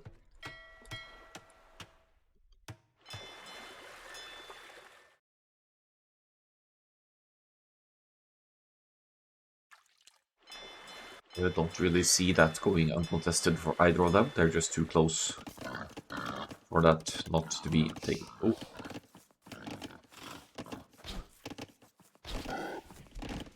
How much gold did you? That's like half the gold needed to go to the castle. That's funny. It was either a big brain play to collect gold for the fast castle, or just something to utilize the villagers while they're in the war. And I think it might be the second. Mill coming up. You'll need a mill to build a market for the blacksmith marketplace, don't you? So mill being the second building there. Village on the way for the Flemish Militia, except for the last bender who's still having a bit of food struggles here to get up. That could certainly backfire, considering that Bofors is already on the way up, and he's going to have at least 1 minute lead, if not more, to the village click. Yep, last bender is missing the second building as well. It's building a mill just now. How do you recover from this? I mean, Bofors is going to be 40 seconds away from the feudal age by the time the last bender clicks here, and their populations are comparable even. Ooh. It's tough. Second dock for Bofors, so Bofors actually going to commit to some naval armies here, perhaps. 20 seconds to go for the feudal age. We'll see what comes up here. Red is relatively close, so you could definitely make an argument to contest that. Yep, galleys for Bofors, so that also means that the last bender is not in any immediate threat on the land aggression here. A little bit of laming action on the woodland here.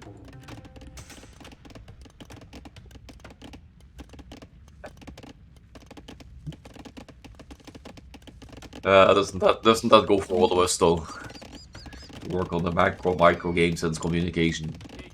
Everything. Oh, we're trapping the villager. Some quick bowling action here from Bofors. Flexing the muscles here. Going to take out one villager from the last bender who is about to hit the feudal age just now. What's that feudal age going to bring for the Vietnamese? I wonder. It's sure as heck not going to be any naval fighting. Here goes the barracks on that. Might be thinking about some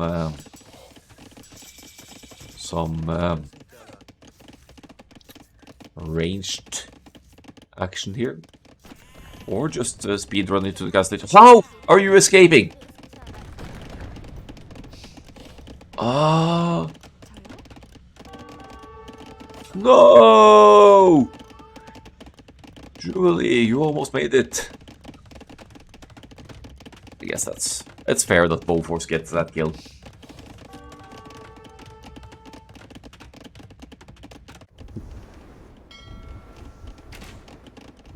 Welcome to Rapture with some fire galleys out here. Only one of them though. Persian dogs work faster, so that could be a means to keep up here. But it's already 6 galleys and counting for Bofors. Resos is going to the castle age with the Malians. Could be straight into a boom. It's positioned well for that, but could also be some knights right off the castle age upgrade there. Peter Della dancing around with the galleys here, but he is finding himself outnumbered here. Is fletching versus no fletching though, which certainly makes it easier to trade somewhat equally here. They have lost having some bike issues, communications issues maybe. Geppettos, says Javisti.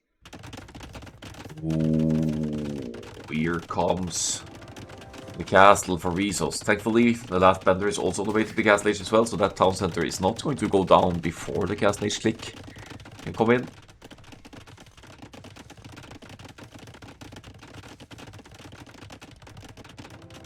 But war wagon's still going to be a issue here. Yeah, and here I thought it was the Korean's castle, but it's the Malian's castle going up. Such a good teammate. Gebettos in the making. Like the tower addition here, you're going to have to rely on some stationary defenses here to survive this if you're the last bender. I'm not sure if I like the tower placement all that much, but it's something.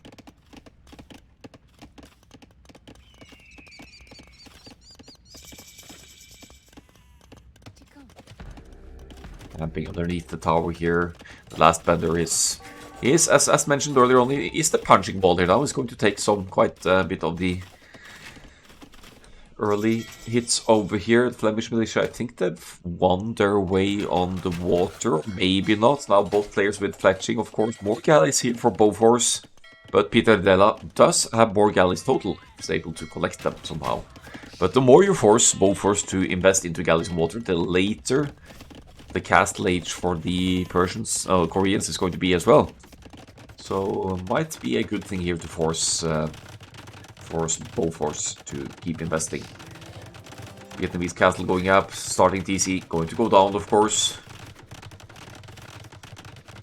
Can't help but wonder if the last bender should be moving further away rather than clinging to this position, but it does delay any expansion for Sweety Boys as well. Or I mean, it limits Sweety Boys' ability to push further into the Persians and Italians' home bases.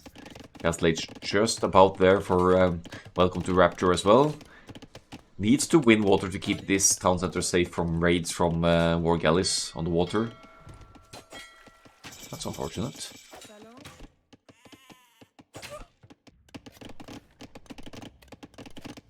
Berbers in the castle age now as well. Got one fire galley out because they're this close over here. No cavalry from the Berbers.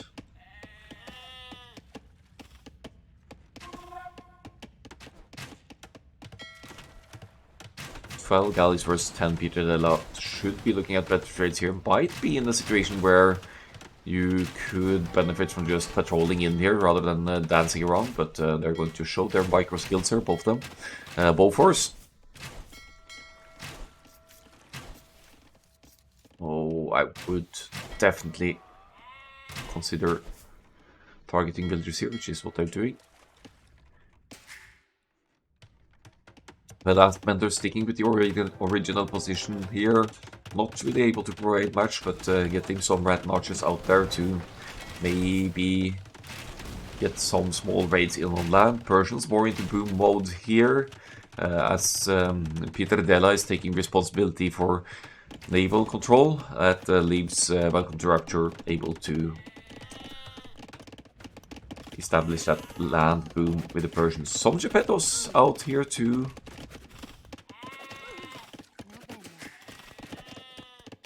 obstruct that those booming efforts by at least a little bit here.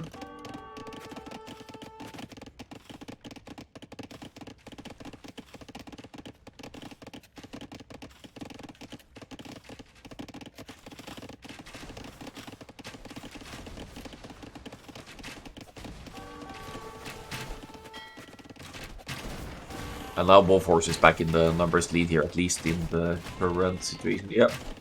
But Peter Della is going to the castle age. That's not something you can say about Bowforce, who has to have had... Wait, he actually has a positive KD here.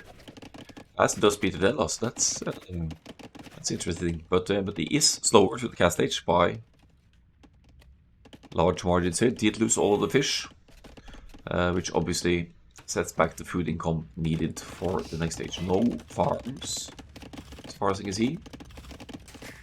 How does he even have food for... Oh, there are the farms. Never mind. So some farms by the mill where the berries and hunt used to be.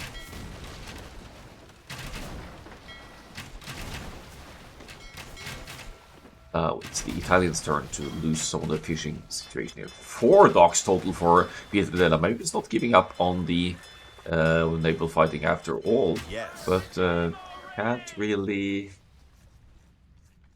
commit too much to that this time. Malia's going Imperial Age. What's this? Imperial Age at 46 villagers? I mean, to be fair, that is going to give you the Trebs nice and early to deal with the last Bender's castle here and the town center. So we could be looking at an almost defeat to the last Bender here with that kind of early Imperial Age. But that is going to take the focus a little bit away from the naval situation as well. Maybe Resource isn't too concerned about that. Still has the fish going on, but is about to get raided heavily by the war galleys of Peter Della here.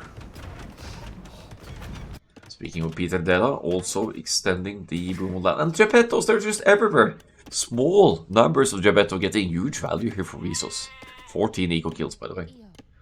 This woman alone has 3. 50 seconds away. That Imperial Age for Resource. So we are going to see the trebuchets here for sure for the Malians to deal with the Vietnamese castle. But I have another castle coming up on the hill here as well.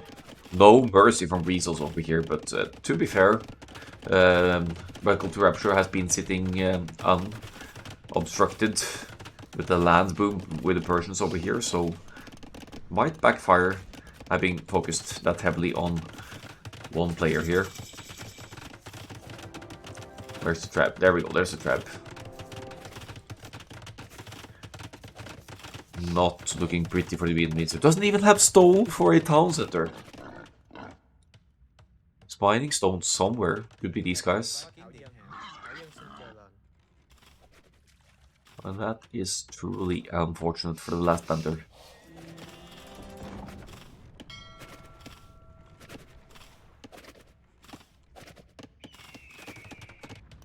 Bowforce. replenished. The fish situation now is also on the way to the castle age. We'll have more galleys than Peter entering the castle age. Should have an easy time taking the fights here. Still keeps making them as well. Is this an over-investment on water though? Is water that significant here? Looking at the Flemish Militia's situation. Why are they competing so heavily to water now that they only have 5 fish total?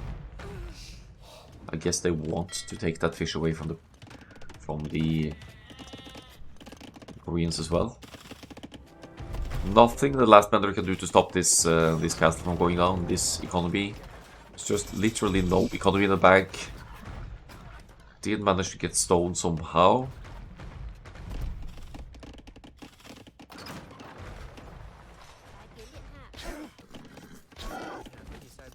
Yeah, mining some stone over here. Relocating to the north in between the teammates could be a way to come back here for the Vietnamese. But Sweety Boys, they are comfortably ahead now. The eco lead is only due to the fishing ships, I think. But still, arguably free food income as War Galley comes in for Bofors here to once again take the fight against Peter Della, top side. Audience player without any, well, barely any fish. They're still doing some work.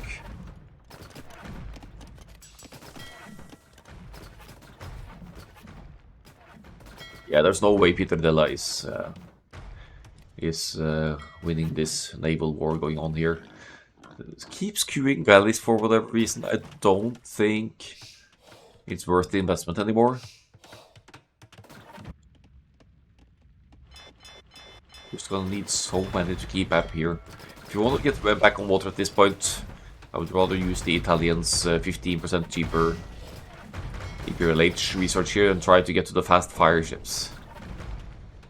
So the docks are there. You could protect these docks with a... No, you can't actually, because there's nothing here to make a castle, but you could dock the top sides. Maybe protect them with a castle on the shoreline and pump out enough fast fire ships to take out the castle age units of the Koreans player. Is still making the fish! What the... Holy fish boom, that's a lot of fish going on here. We need farms anyway. Looks like Bofors is going to go into the pikemen and eventually the halberdiers here to keep any Persians cavalry out. 16 knights and counting for Welcome to Rapture here, well ahead of the Berbers. Berbers having 15% cheaper cavalry in the Castle Age could also add in cavalry here because there's currently no archers or crossbows on the field here to make use of the pierce armor weakness of the camels. Ballistics would be handy here for Bofors as well. Maybe we'll see the university and these researchers here soon. This should still be a decent fight for Bofors though, should it? Their upgrades are similar. But Peter Della is working with the home field advantage here. Oh, he's queuing demolition ships. He's completing one. He's going to get a massive hit in here. It's a little bit underwhelming, but that's still 2 or 3 more galleys going down. Another one going down almost for Bofors. Ooh. Making good use of the demo hits here. Alter, is that the one where you play action heroes and run around and try to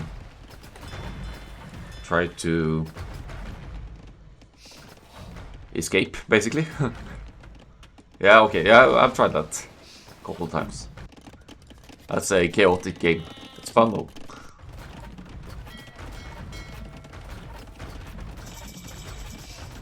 Yeah, exactly, yeah. Merc Glory. Ooh, but these 2 war galleys though, they should be targeting the fish, not the dock. Get amazing value from taking out the fish here. Welcome to Rapture. Rapture is in the Imperial Age, fully boomed now with the Persians. Getting some juicy raids in with the lights here. That is going to mean some losses before plate guarding armor kicks in, but still going to get to take out some trebuchets here, which is already fantastic value.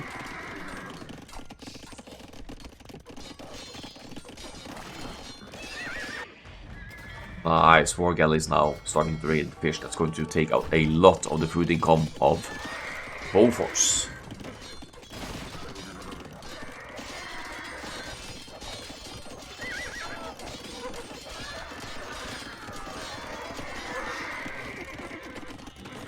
Heating up the lights here, so may arguably bad news for Welcome to Raptor there, but left with only 16 lights to upgrade to Cavalier now. Getting a castle up in a strategic spot here to keep raids away from his own core economy. 3 town centers for the last bender as well, getting back into it now. Flemish Militia only 30 villagers behind, it's better than it used to be, and the actual villager count is probably comparable as well considering the amount of fishing ships around here.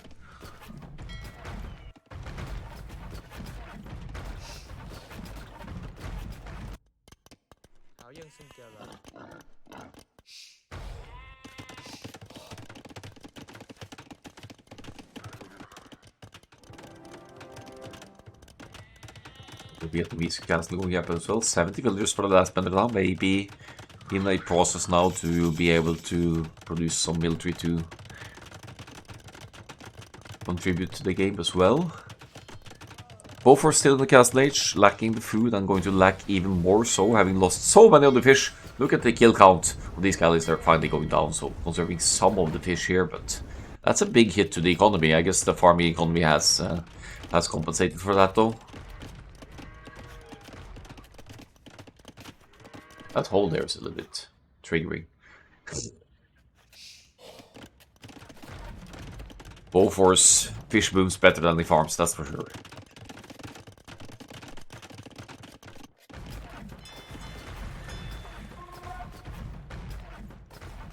So they're splitting the map exactly in half now. I guess you could say that Sweety Boys are in control of the water, so they have a better opportunity to contest the area with the very exposed town centers here to...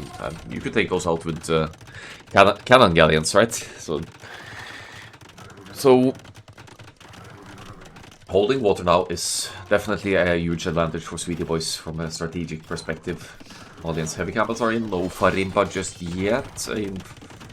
I'm looking at Berbers, sorry, Berbers heavy camels are in.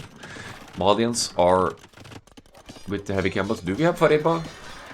I guess we do, but we don't have any attack upgrades, funnily enough. So it's 7 plus 5 attack on the camels. I associate Malians with green for whatever reason, so... But that's the Berbers. Double camel play for Sweety Boys here now. That could be a decent move to keep the Persians' cavalry numbers away, but Rapture has made the Halberdier switch, and it's about to have them fully upgraded as well. Not sure what ballistics is for here, but maybe long term it's thinking about the trash bows from the castle. Maybe researched it already even. And it also benefits castle fire, of course.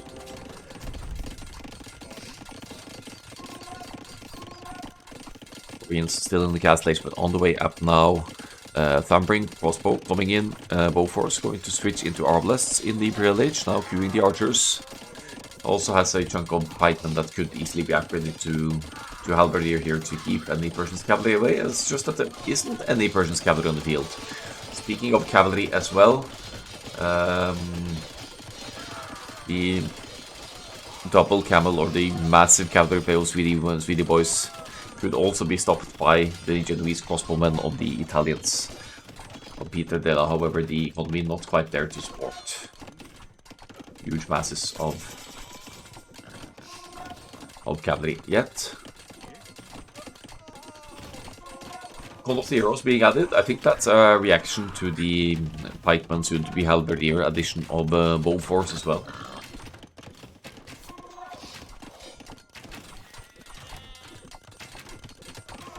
Archers meddling in here, they have Vodkinero at least.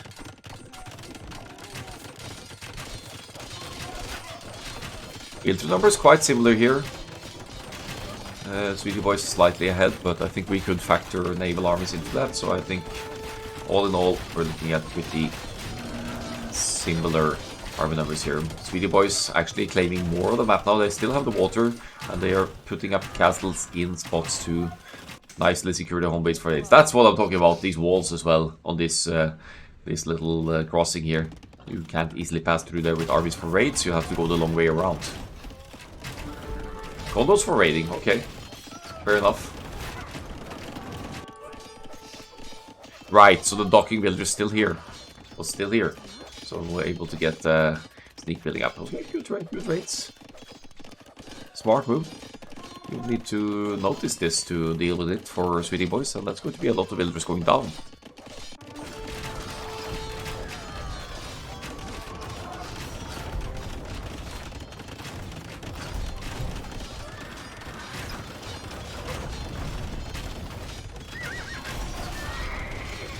It's trebuchet back at it here, but that's a Persian's castle. No hoardings or anything just yet. I think that's gonna go down. I bet Welcome to Rapture wishes he were the new Persians at this point.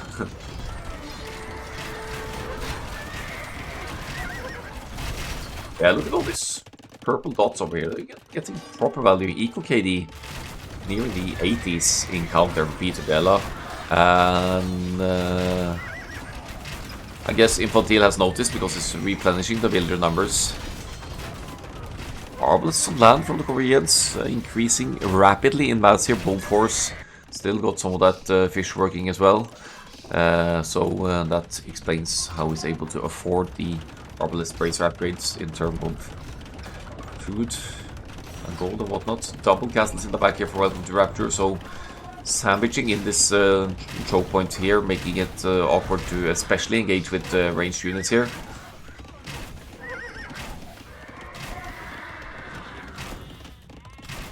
It's Ball Force all on his own here for now. Looks like the condos have been dealt with. Yeah, there we go. That barracks is going to go down. Only barracks there, so I guess the sneak builder already used to be docking builder.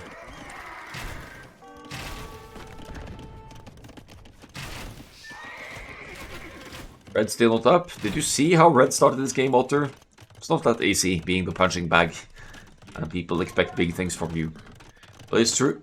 Elite Ratons would certainly be helpful against these massive units. Had to sling both of them up. Yeah, he's on the way up now, the last bender. It's a healthy build count, decent chunk of Raton archers as well.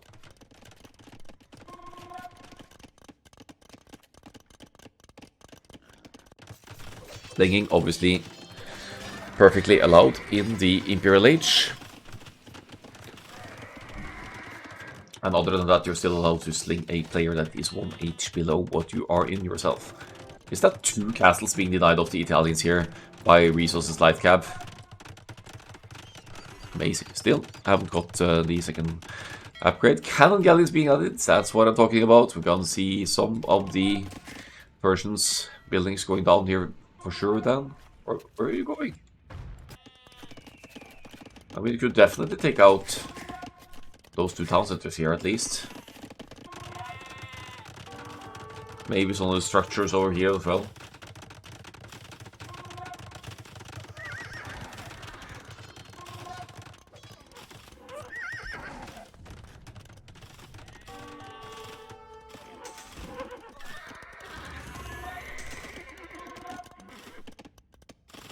Or Italians barracks going up here. What are we going to see from those then? More condotieros. Wouldn't they be vulnerable to Geppettos though, I wonder? They are an infantry unit. Massive queue for the Berbers here with the Cavaliers, but Popcat behind this, so only... Or you're housed, is it? Yeah, that's housed, not Popcat, never mind. I guess Infantile lost a castle or something like that. To be severely housed. That does mess with the production quite a bit. Look at that queue. Production queue. 54 Cavaliers in the queue. Only 9 out in the field.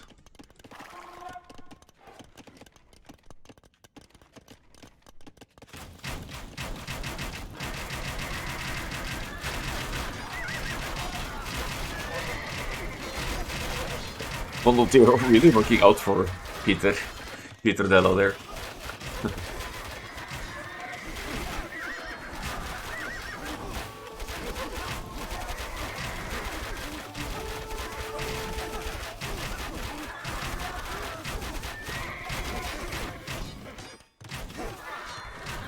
screen must be booming your Belgians watching the stream. Yeah, lots of Belgians here. Nice.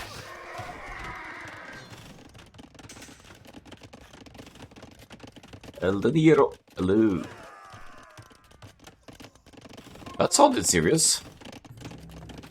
Making some space for some military here for Beaufort, some more military. The economy situation doesn't look too pretty here, I have to say. Got a little bit of fish boom going on, taking out the TCs on the Persians over here now.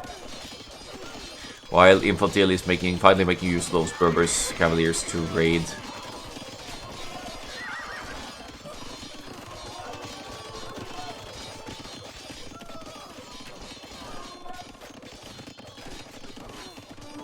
And I misread the queue. It was a few in the queue and then just lots of cavalry on the field. I should expect from the Berbers 20% cheaper cavalry in the Imperial Age, outmassing the Persians' cavalry by large margins. Now Paladin is in, yes, but what does Paladins do against both Berbers heavy camels and Alliance Farimba heavy camels? They are backed with Rattan Archers though, or Elite Rattans rather, so there's that. But Flemish Militia, they've still yet to push through to do some, to take Sweety Boys' presence away from the map here. This is almost like looking at islands or something like now. They're just split completely in half, islands or highlands even, with one team on one side and the other on the other side. It's the way they set up initially. Persians, Paladins, they have a bonus attack against Archers, so they'll clean up this group nice and easy. Imperial Skirmishers and Rattan Archers helping out here as well.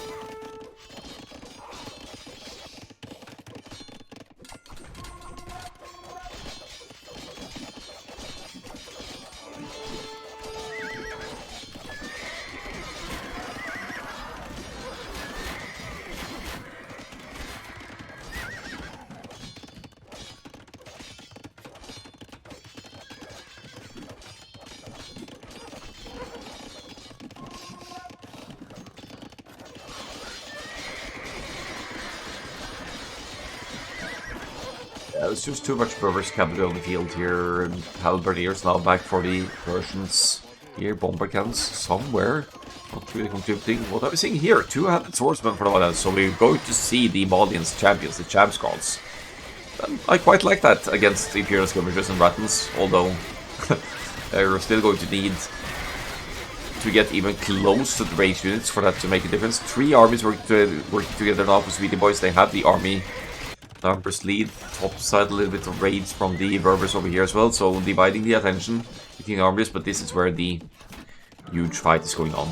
I'd like to see the cannon galleons brought over here as well to take out some of the buildings and land on that side.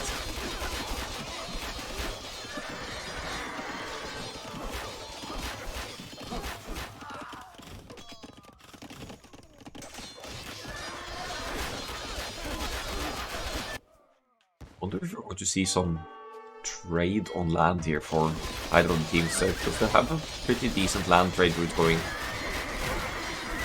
That's still no champion for the Malians here. Rattan Archers one-shotting the two-handed swordsman for the time being. They are really just missing the champions upgrade here.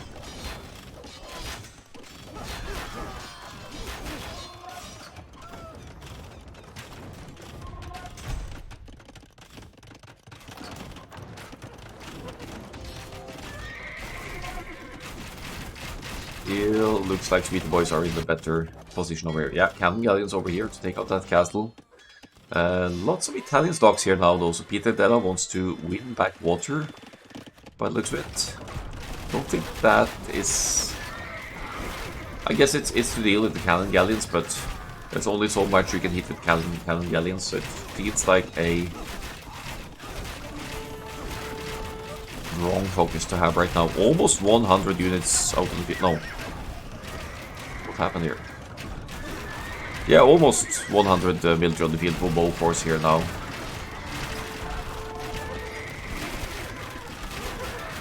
Where's that champions upgrade though, Rezos? And where's your gold?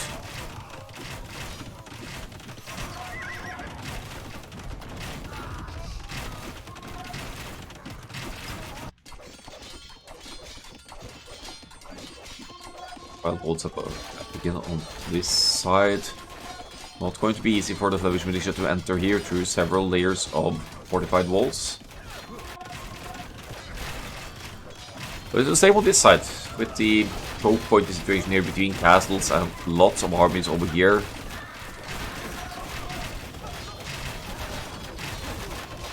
At this point it feels like Bofors being the only one with access to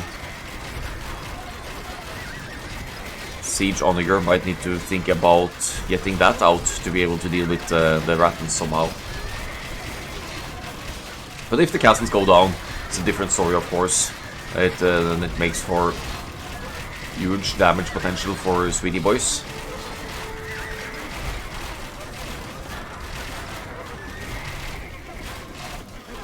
No villagers around to repair this one for Welcome to Rapture, so that's gonna go down. That's 1 out of 2.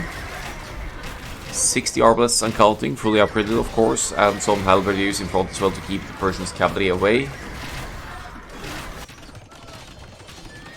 But then again, you still need to keep an eye on what's happening at home base. The stone walls keeping raids away from the poor economy over here, but there's still aggressive attempts by Peter Della on this side, so could be a way back for them to distract the opponents like this. 58 elite Rattan archers, but they're not all in the same spot, are they? 29 over here, and the rest of them over here, mixed in with some elite skirmishers.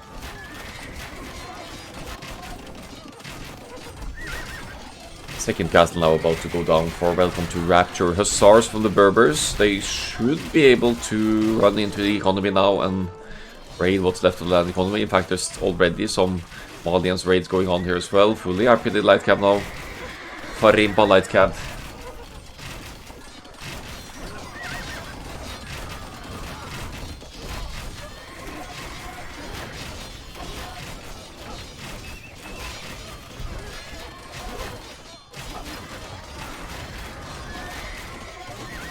Rangers now going up for Welcome to Rapture. Imperial skirmishers from the Persians. Lacking bracers, their damage impact is limited, but you need to do something to keep this massive army away. So 2 players going Imperial skirmishers. Is it going to be enough? Is it the gold struggle? It is a gold struggle.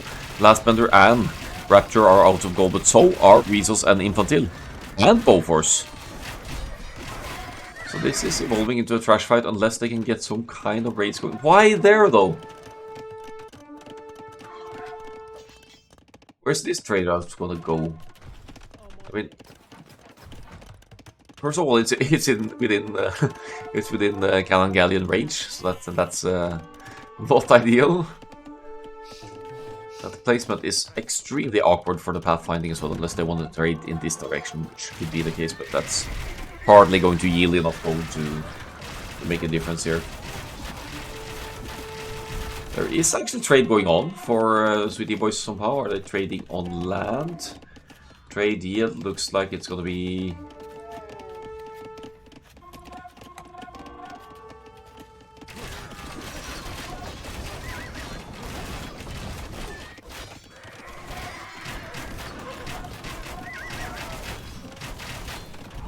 After that, once this trade card actually gets to pick something up.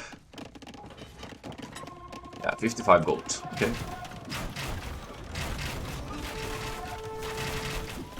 Certainly is gold income. Imperial skirmishers in the choke point fight here now, and lacking the gold to replenish the arbalest. Sweety Boys will need their cavalry back on the field now to stop, diminish the power of these elite skirmishers. That castle somehow stays up for Welcome to Rapture over here.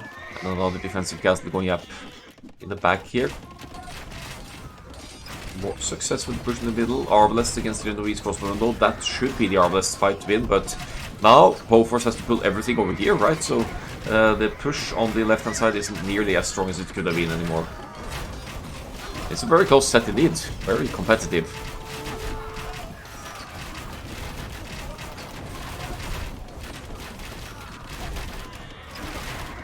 Yeah, Imperial Skirms, they even do well against the trash cavalry, right? So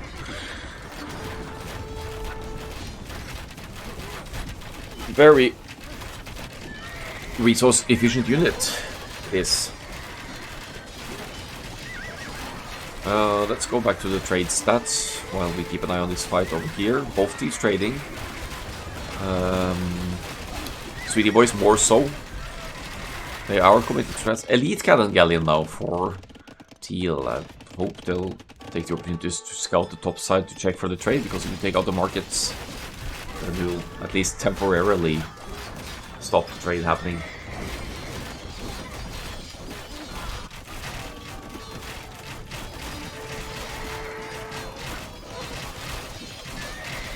Paripa Light Cab in the Mass's Hussars as well.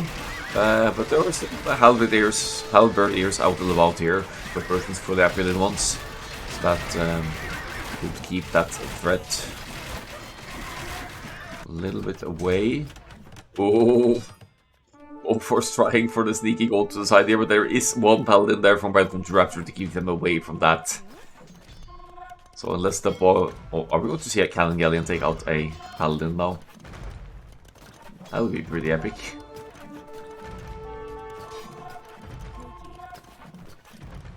Yeah, anyway. Back to the choke pointy fight over here. Bullforce still feeling the Arbalest now. Over on the Elite Skirmishes, losing army mass. But still got 48 arbs and making the most of the choke points over here. Flemish Militia maybe about to break the walls to the right hand side here. Elite Rattan Archers now 39 of them, and Elite Skirmishers to accompany that as well, lots of those. And Arcturus writes the cavalry support is not where it needs to be for this kind of push.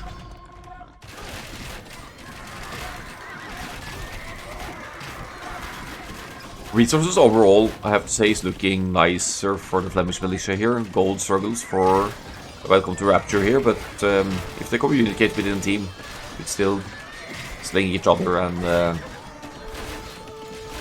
keep that production going.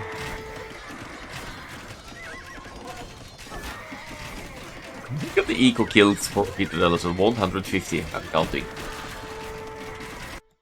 Are they trading on land or on water? They're trading on land, both the teams. Yeah, that's why Italians are picked on Nomad frequently, right? They are effectively rendering cavalry play useless because of their powerful anti-cavalry race unit. And in choke pointy situations like this, Genoese Crossman really shines against cavalry play. Still only 200 swordsmen for Rezos, not going to go for the champions, the so-called champ scarls.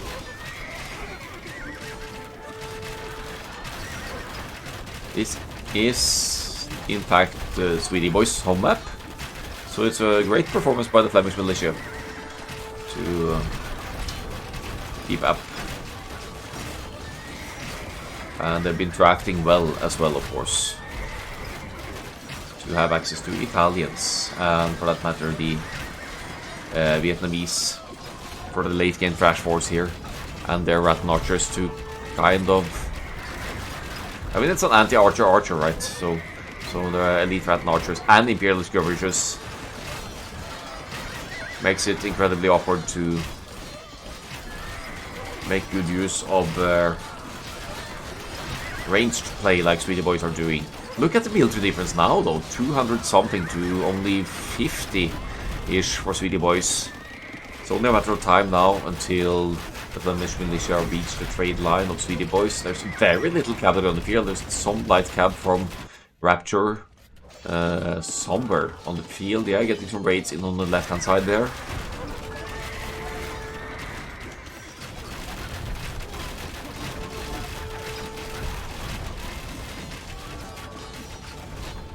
Yeah.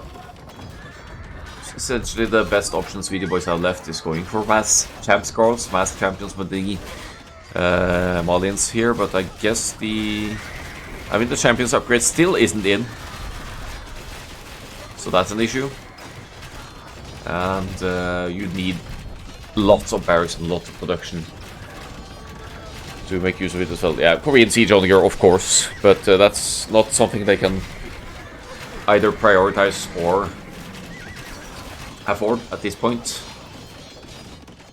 Flemish Militia fighting at population cap basically now. More units queued than they can work. Bombard towers being researched by Peter Della now, so going to manifest the middle position with some bombard towers as well.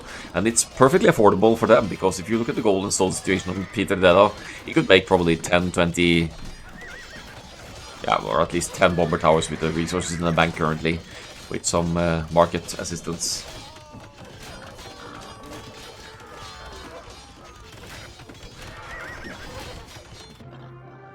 You think the onagers would get close enough to the army? Yeah, maybe, since it's skirmishers and not so many units with larger range.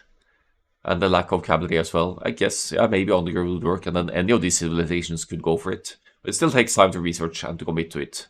So, the Flemish militia with the reverse sweep here, basically. 2-1, losing the first game, taking the Amazon Tunnel game, and now the Nomad game as well.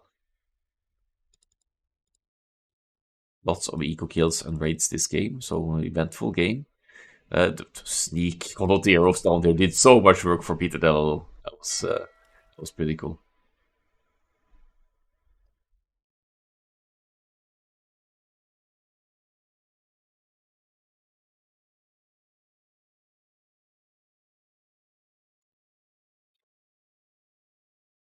So all about timing and making the text switches at the right time. Very little siege team in this game, so some bomber cannons, which could also take out groups of units at a distance, I guess.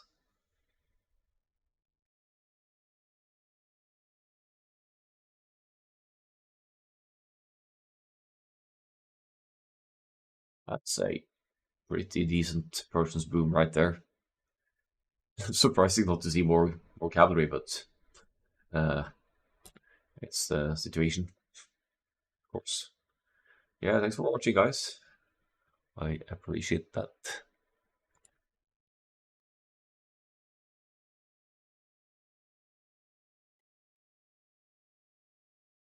GG well played to both teams. Very nice and even set. We had lots of 2-1s this season for the first season that has the best of 3 group stage. So I quite like that.